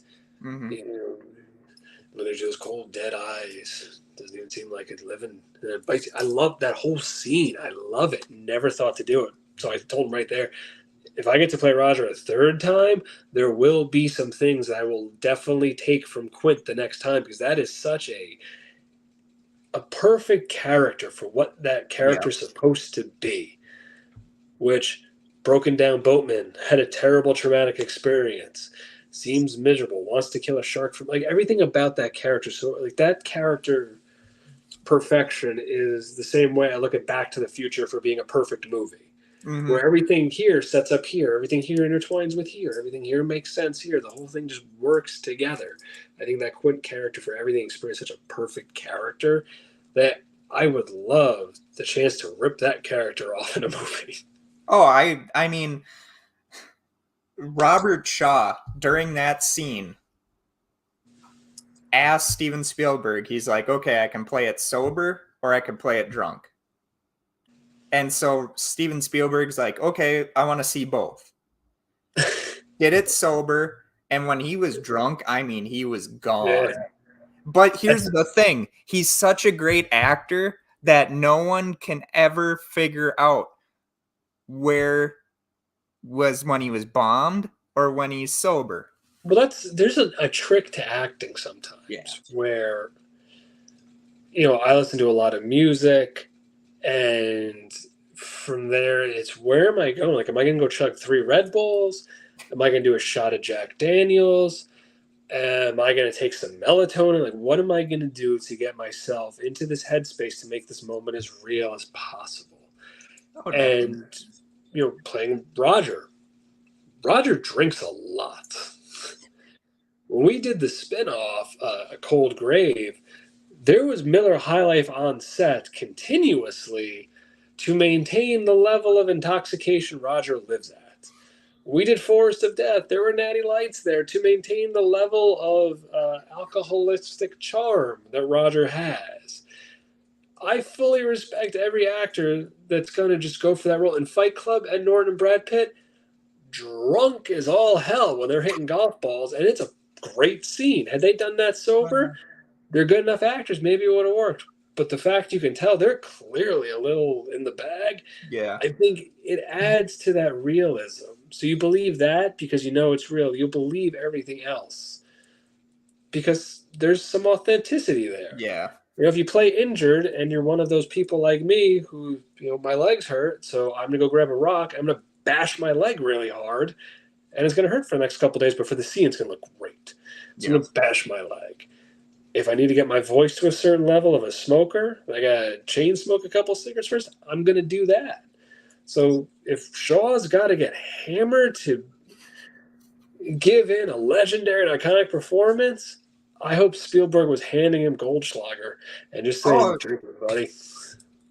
he had showed up to set bombed, and then they had to carry him because I mean he was bombed, but like I told my wife, I said you can kind of see a little bit where he could have been toasted at, and it's where they're doing the scar thing, and then he starts singing the song. Oh, see, BQ. But It's he's one of such a those. great actor. It's the same thing about Dean Martin. Dean Martin was an iconic drunk Yeah. until you realize half the time he wasn't drinking. No. Even more than And half the time, he wasn't drinking. He just had the personality and the to ability make to. you believe that. Yeah, I watched all those roasts growing up. I thought this man was drunk the whole time until my dad told me.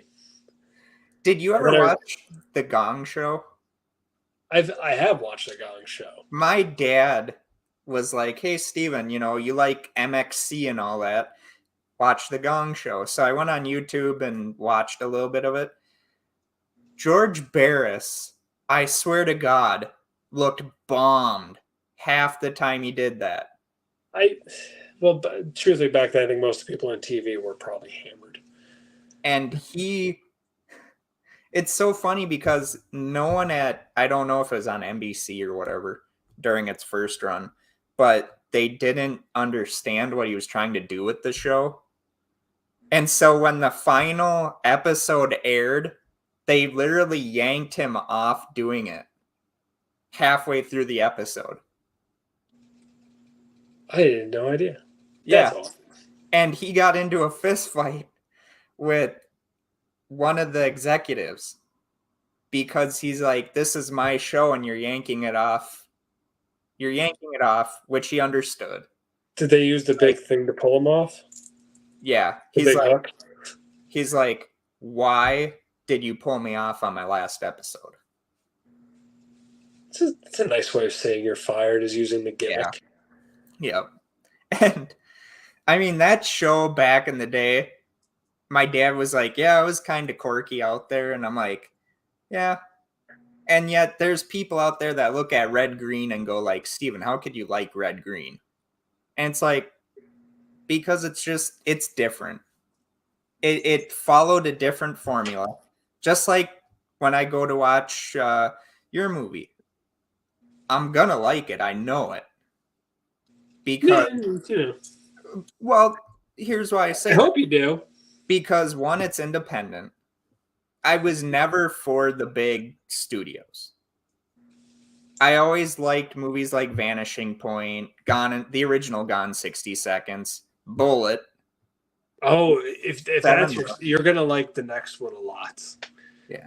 The one we have coming out at the end of the summer should be on Amazon. A Cold Grave. That is, if Forest of Death is a love letter to the '80s, and it's a quasi trilogy. They have another one coming out any moment now on Amazon, Horror in the Forest, Yeah. which is the serious version of being lost in the woods and trying to solve a mystery. That's the one that gets dark. And then the third one, A Cold Grave, where I play Roger again, that is super gritty and will definitely have that 70s feel to it because there is smoking, there's drinking, there's cursing, there is gore, there's violence, and there is, the way that character is.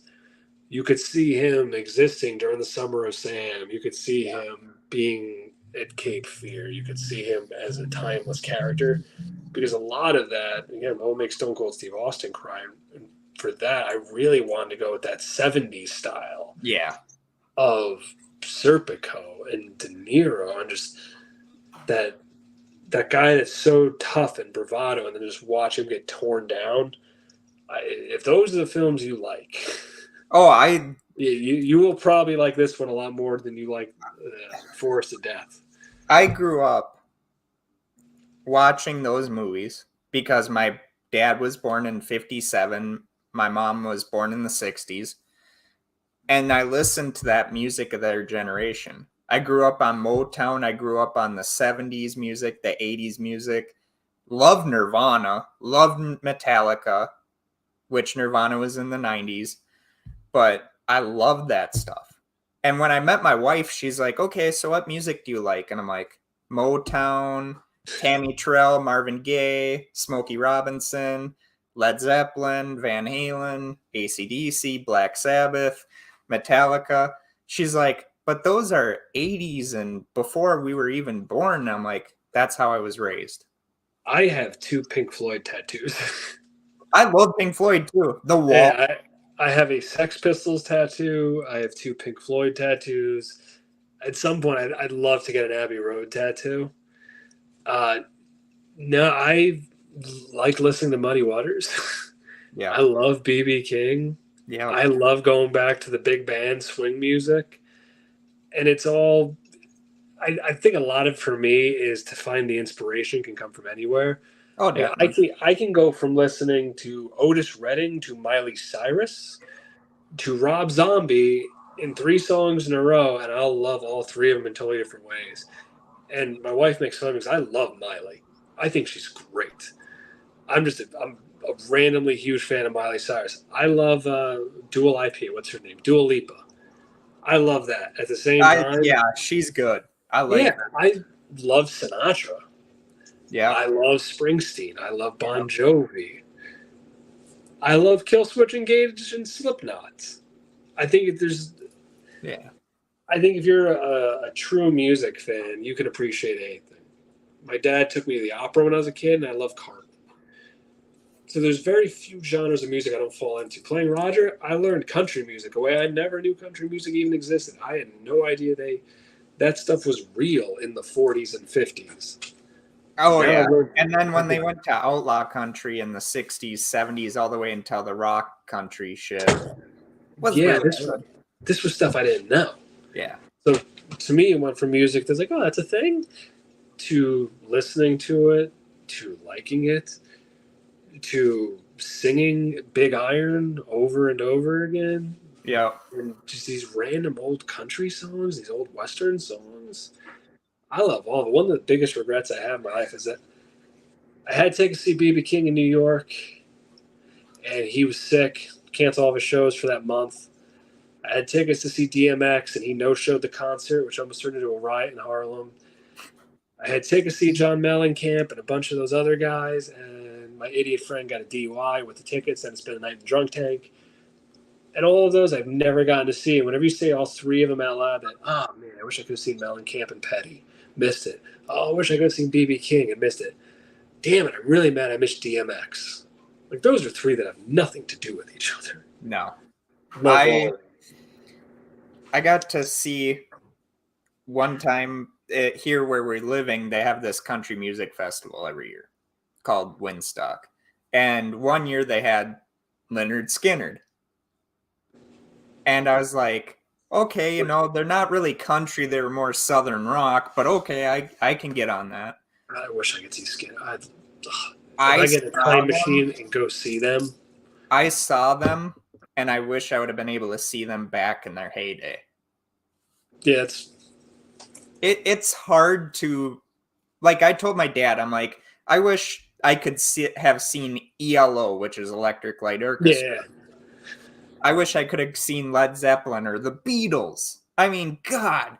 yeah. I think I saw Roger Waters play The Wall at Yankee Stadium, and I may have cried when my kids were born. Maybe I cried when I was born. I didn't cry when I got married. I don't cry a whole lot, but when he played Comfortably Numb and The Wall was coming down and it was at Yankee Stadium, oh, I don't think I've ever cried that much in my life.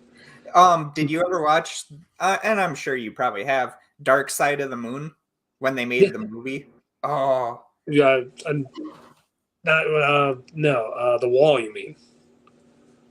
Was it The Wall? I thought it was Dark Yeah, Side of The the Wall's the Moon movie. Dark Side of the Moon is what you play over the Wizard of Oz. And it works. But and then the wall is one of my favorite. Like that and Tommy and Rocky Horror are Tommy, Rocky Horror, yup, there we go. And then what's the other one? Across the Universe. Those are my four favorite musicals. Oh, come on, man. You got to have one more. You got to have one more. Heavy Metal. Please, man. So I saw Heavy Metal when it came out. I love that. I was young.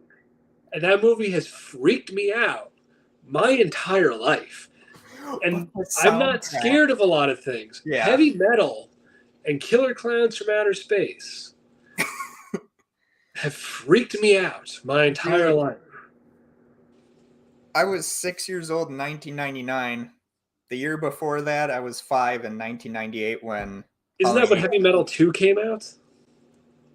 I haven't even seen that one. They're supposed to have a Heavy Metal 3000 coming soon, but... Yeah, I remember when Heavy Metal 2 came out. It was supposed to be a big deal, and I was like, I don't want it anymore. But I remember Halloween H2O when it came on AMC Fright Night in October. I ran into my bedroom screaming. My brother, that asshole, and I hope he's listening when I say this, grabbed me out of the bed, sat me down, sat on me, and made me watch that shit. Halloween H2O? Yeah. I was scared because of the mask. Yeah, I love that one.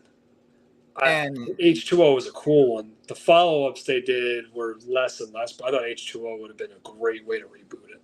I shit you not. It took me until I was 20 to be able to watch horror movies. And people are like, well, why did you do that when you're 20 when you hated them so much as a kid? And I'm like, because they scared me and I love it. Yeah, I think if you're a horror movie fan, there's going to be that one movie that really scared you and sucked you in. Yeah. Where, oh my God, this is terrible. What's going to happen next? And I think that's why there's a whole generation loves those 80s movies where, oh, this is terrifying. This killer's going to do something awesome. Like he's about to take a spear gun and shoot a kid in a wheelchair, and that kid in the wheelchair is going to fall down the steps, and you're going to be able to see it's a dummy. So it's going to kind of be scary but funny. Yeah. So I'm scared, but I want to see what happens next. And yet some of my friends, they laugh at me because I love Monty Python. Oh, phenomenal. And they're like, well, why do you think British humor comedy like that is so funny? And I'm like, because it is. I'm the same person that will put on Three Stooges, the original Three Stooges, and laugh my ass off. You know, it's my best friend and I still send each other Three Stooges stuff at least once a week. And I still go back to the classics, the Three Stooges, Laurel and Hardy, and Abbott and Costello. And that humor is in everything we see now. It's just been modernized. But who's on first? That play of words gets done so many times in movies. It's different and it's modernized. So you don't see it, but you can still see the gag. And with the Three Stooges, you still see the gag of the three people misunderstanding each other. One person's in control, and I think it was Horrible Bosses that I thought did the best modern Three Stooges routine without doing the. I think they got it with their interaction, their playfulness with each other. I think that was the closest you'll see the Three Stooges being nailed in modern times. But I still go back to those. Yeah. When you want to draw from inspiration. Citizen Kane is still a movie I still watch pretty regularly because it was so innovative at the time. I like to watch to know what simple things could you do now to be more innovative. Well, or just change or do one little thing. Like for me, with A Cold Grave, the innovative thing I did was I wanted to make sure that it was a real character from the South, so he had to smoke cigarettes. I don't smoke. Yeah. But no one else does anymore. It's not a thing you see. Yeah. But you go to a gas station, there's people smoking outside. You go to a restaurant, there's people smoking outside. And that kind of character's not vaping.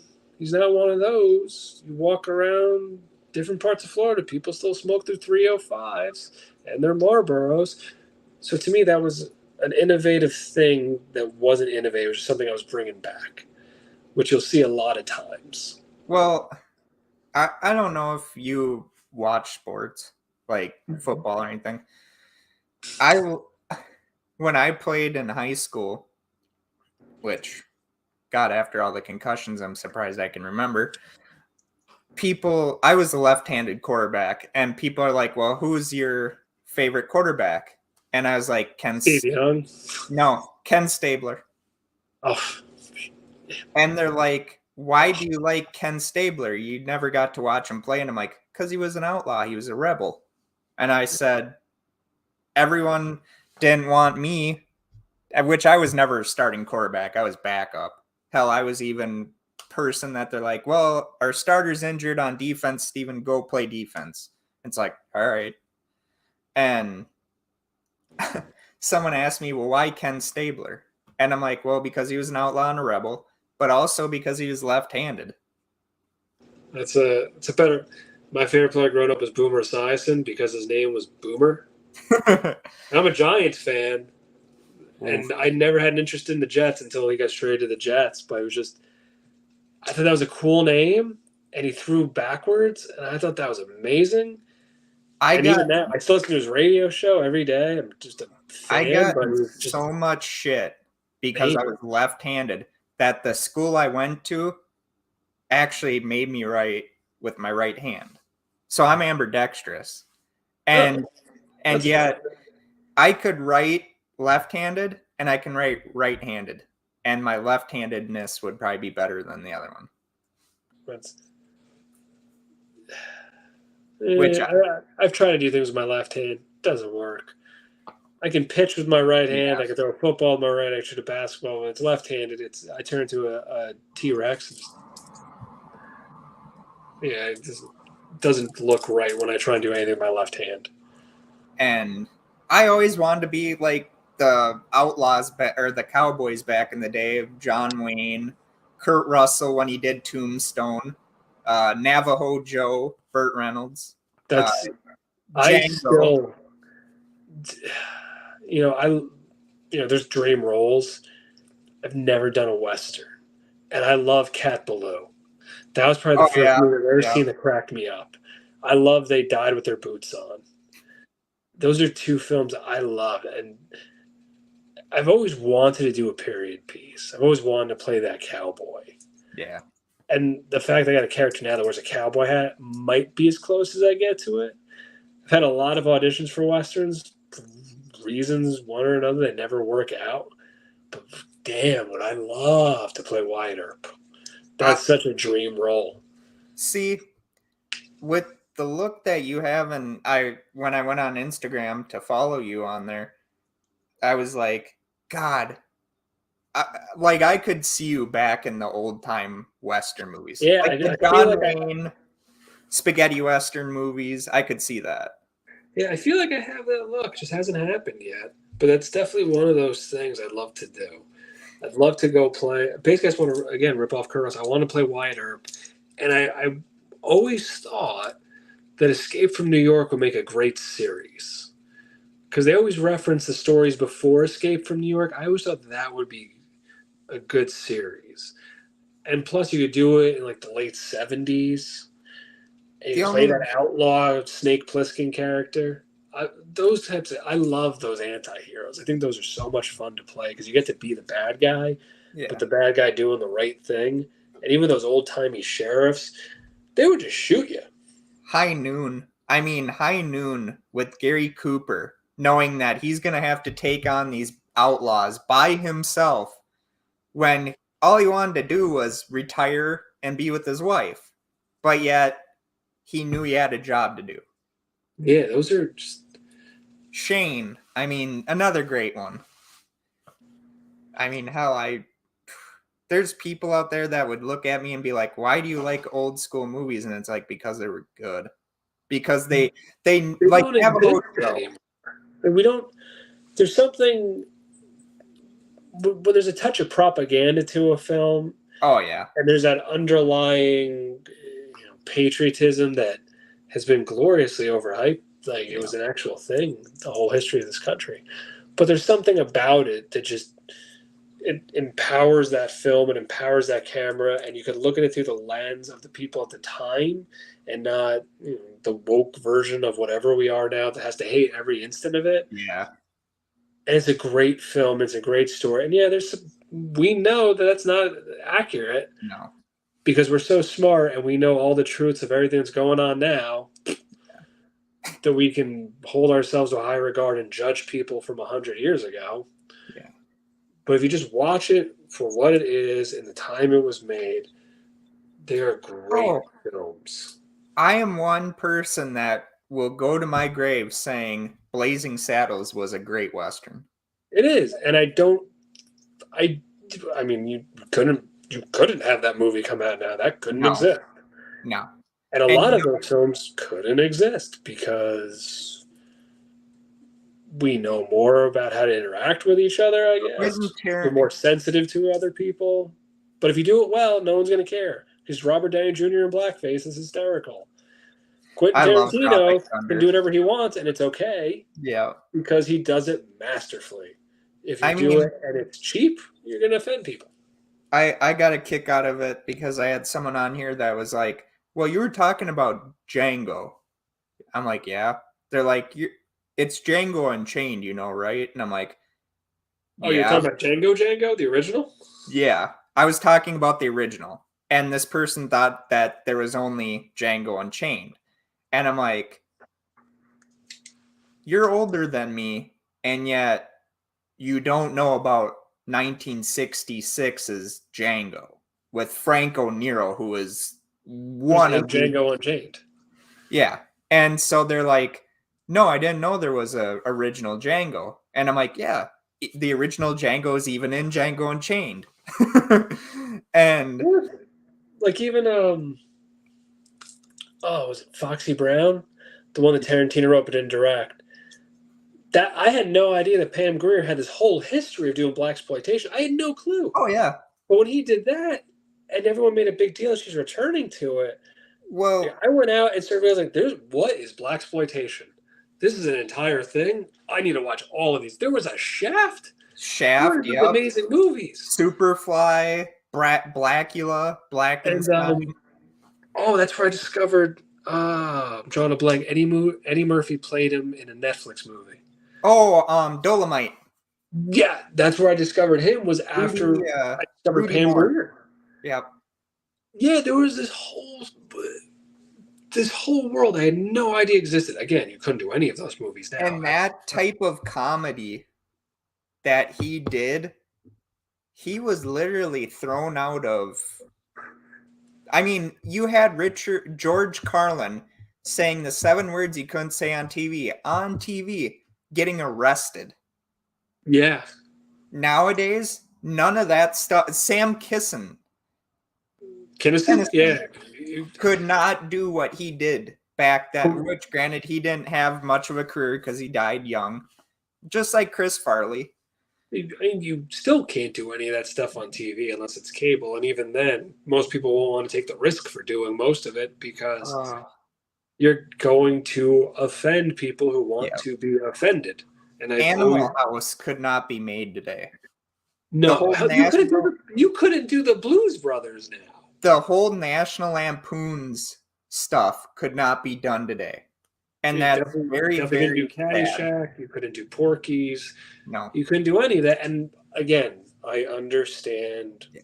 why, but for the time period, for where it I is, understand it, but at the same time, it's like they're great movies. plus I think now we do a lot of pretending, Oh yeah.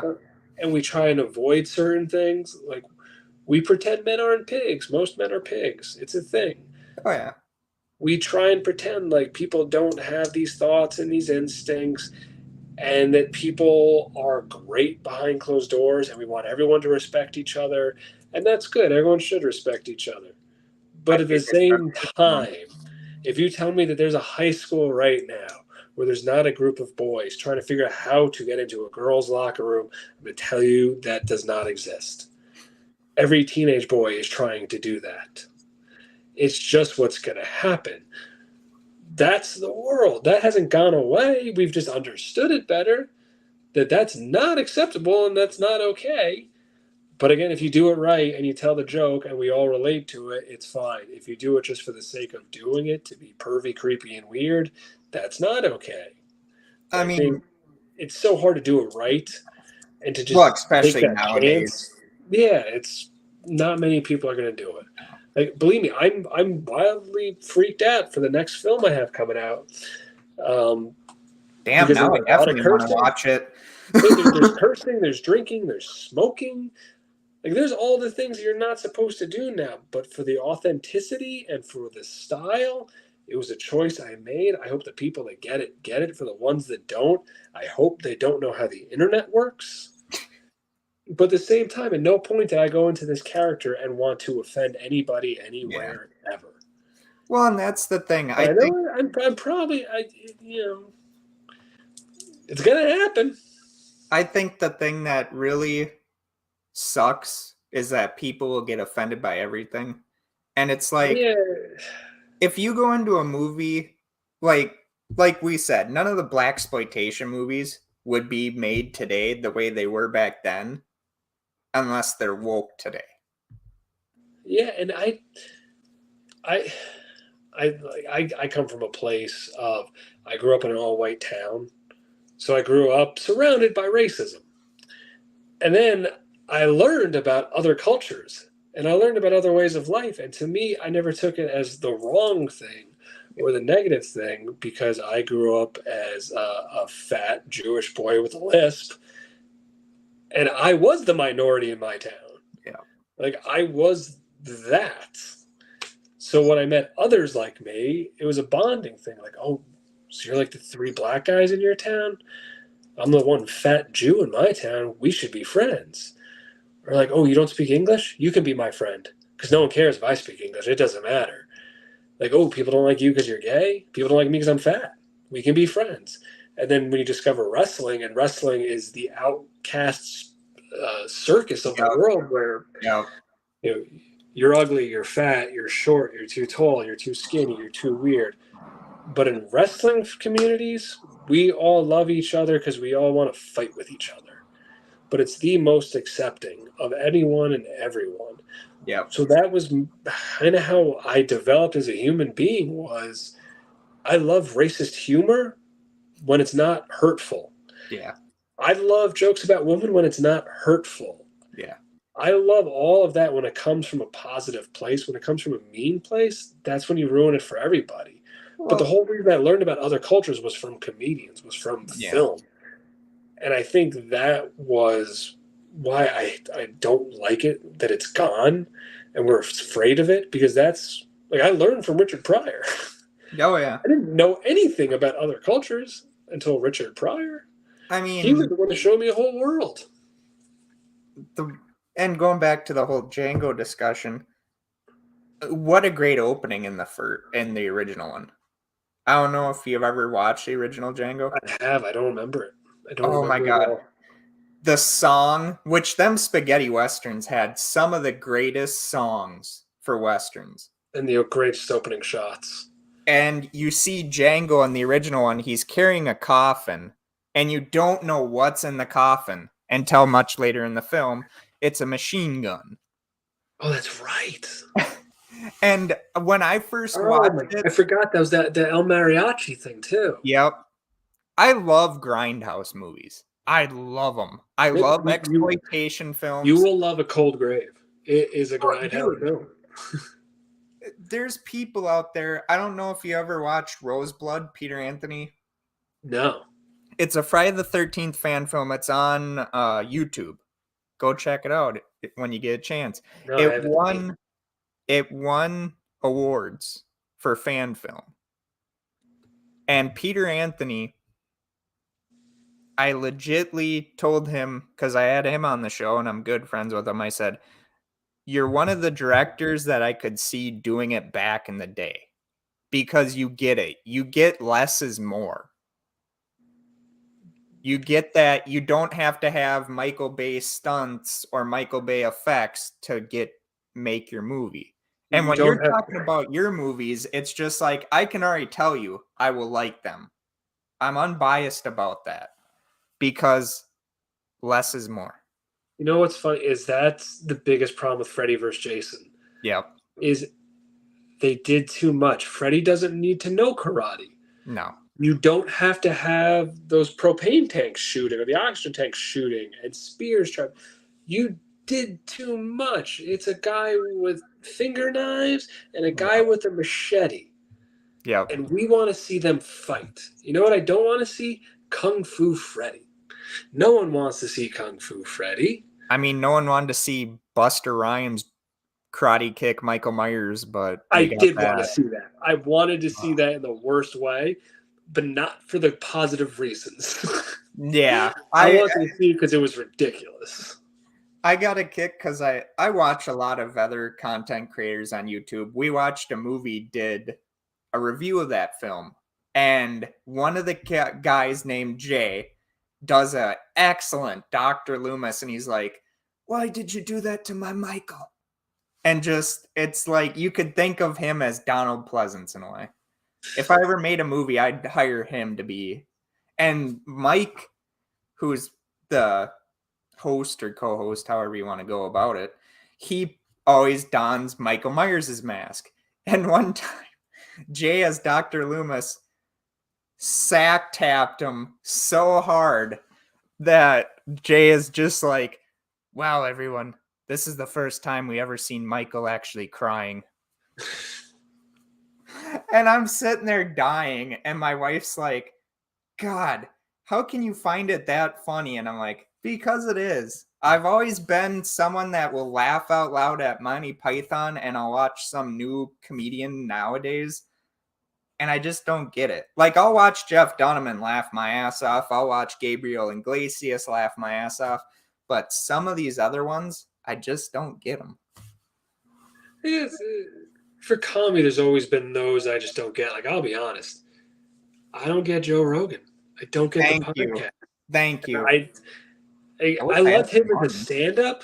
I loved him on the Man Show because I was a train wreck. But his podcast, I was so excited for because I was a fan. Yeah. I'm not into the podcast. Just No. something about I don't dig it. It's He's not for me. I still like him. If he does another special, I'll watch it. 7-hour podcasts. Well, Sometimes. that's like me. I keep looking at how long this episode's going on, and it's just like, oh my God, I feel so bad for poor Benjamin. I honestly can't see anything because the ring light is blocking the time and how long we've been doing this. So I have no idea. Almost 2 hours. That's a long time. Yeah. I had no idea. But I mean, hey, I loved having you on the show, man. This was great. You know what? I gotta get you back on the show. That by really quick. I gotta get you back on the show. So, Andrew, look at that. It's 9:59. I had no idea. That flew by, man. That was really yeah, I quick. haven't even eaten yet. My stomach's over here going like, brrr, and I'm trying to like mute my mic every now and then every time I hear it. I didn't even realize. My daughter fell asleep behind me. Oh, yeah. I'm so sorry wrap it about up. We that, should probably man. wrap this up. But Yeah. I'll be promoting either Meth Gator or Cold Grave in a couple months, so I'll come back. All right. I'll send you a copy of the episode. You know what we should do before it? I'll watch Jaws 3, and you watch Jaws 3, and we'll talk about Jaws 3. Oh my god. Well, I mean, it's better than having me watch God, what's that one movie I really freaking hate? Spice World? No, Alyssa knows what movie I'm talking about. It's the movie that you like that I can't stand. Mamma fucking Mia. There we go. The musical Mamma Mia?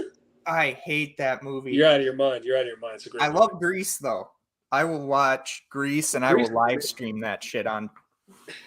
Here's all I'm going to say about Mamma Mia. Pierce Brosnan sings many times.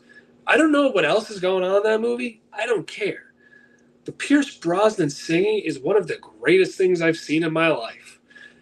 Not because he's good, not because he's bad. You got someone that will go see Mamma Mia with you.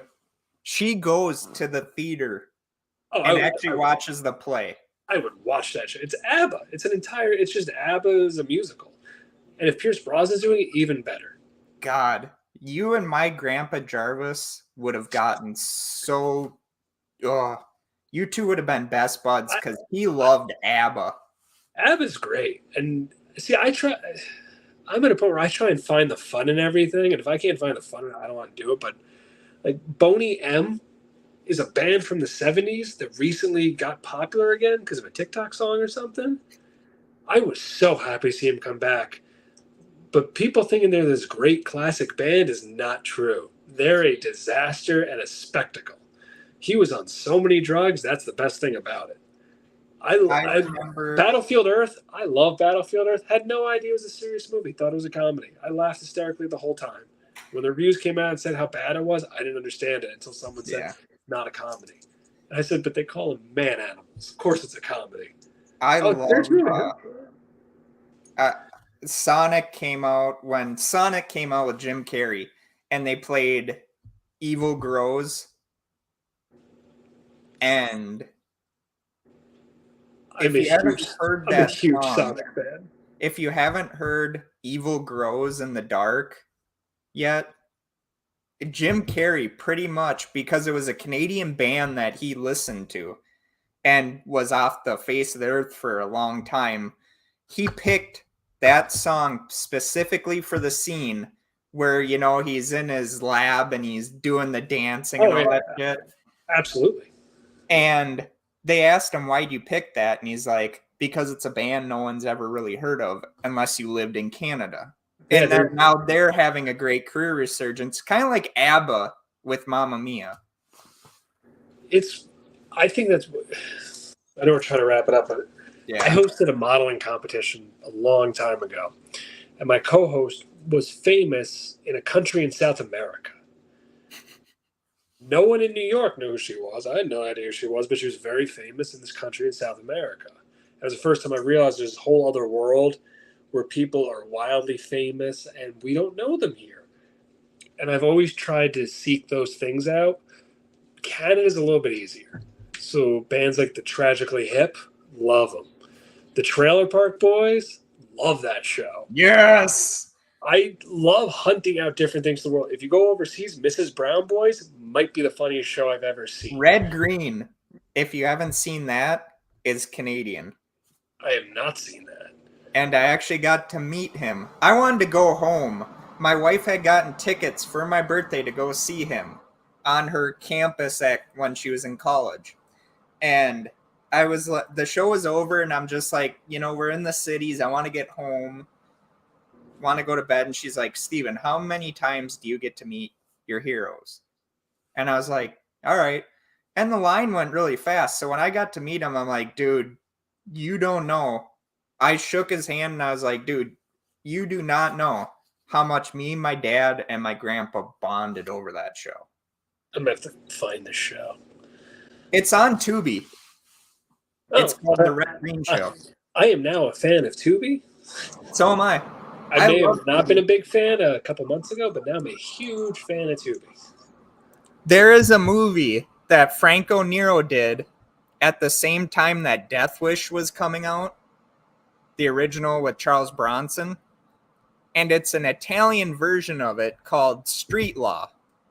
I never seen. I've heard of this movie. I've never seen it. And it's fucking fantastic. Yeah, I remember hearing there's a better European version of Death Wish, but I've never seen it. Yeah, that's Street Law. But I mean, and like we said, we're gonna wrap this up. But you know what? Yeah, I'd love to have you on the show. And you know what? I'll even double down on this. If you come on the show, we will both watch Jaws and do a watch along. We'll do a Jaws 4 watch along, and we will talk shit about it. Oh, I'll do a Jaws 4 watch along.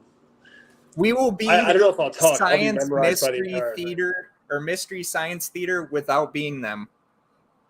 Yeah, I might be laughing at that. I will absolutely watch. Yes, next time I'm on, I'll talk about whatever I have to talk about, and then we'll watch Jaws 4. There we go. That's it. All right. I'll talk to you later, bro. Thank you for coming on. It was great, man. Have a good one. You too. Bye. Bye. And that is Benjamin Newmark, which you can go check out his movie on Tubi. And also, I want to say something before we go. I know it went a little long, and I know the interview kind of went off the rails. That was my fault.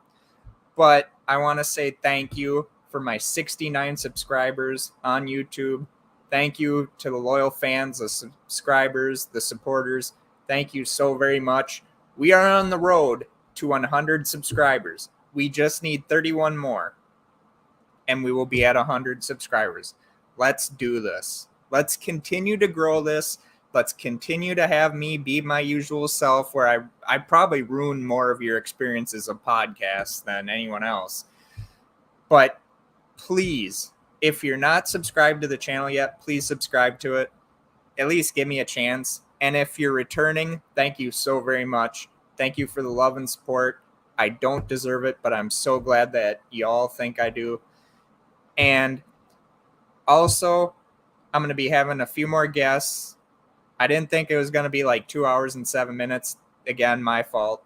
And the interview going really well and talking on all that different stuff. But check me out.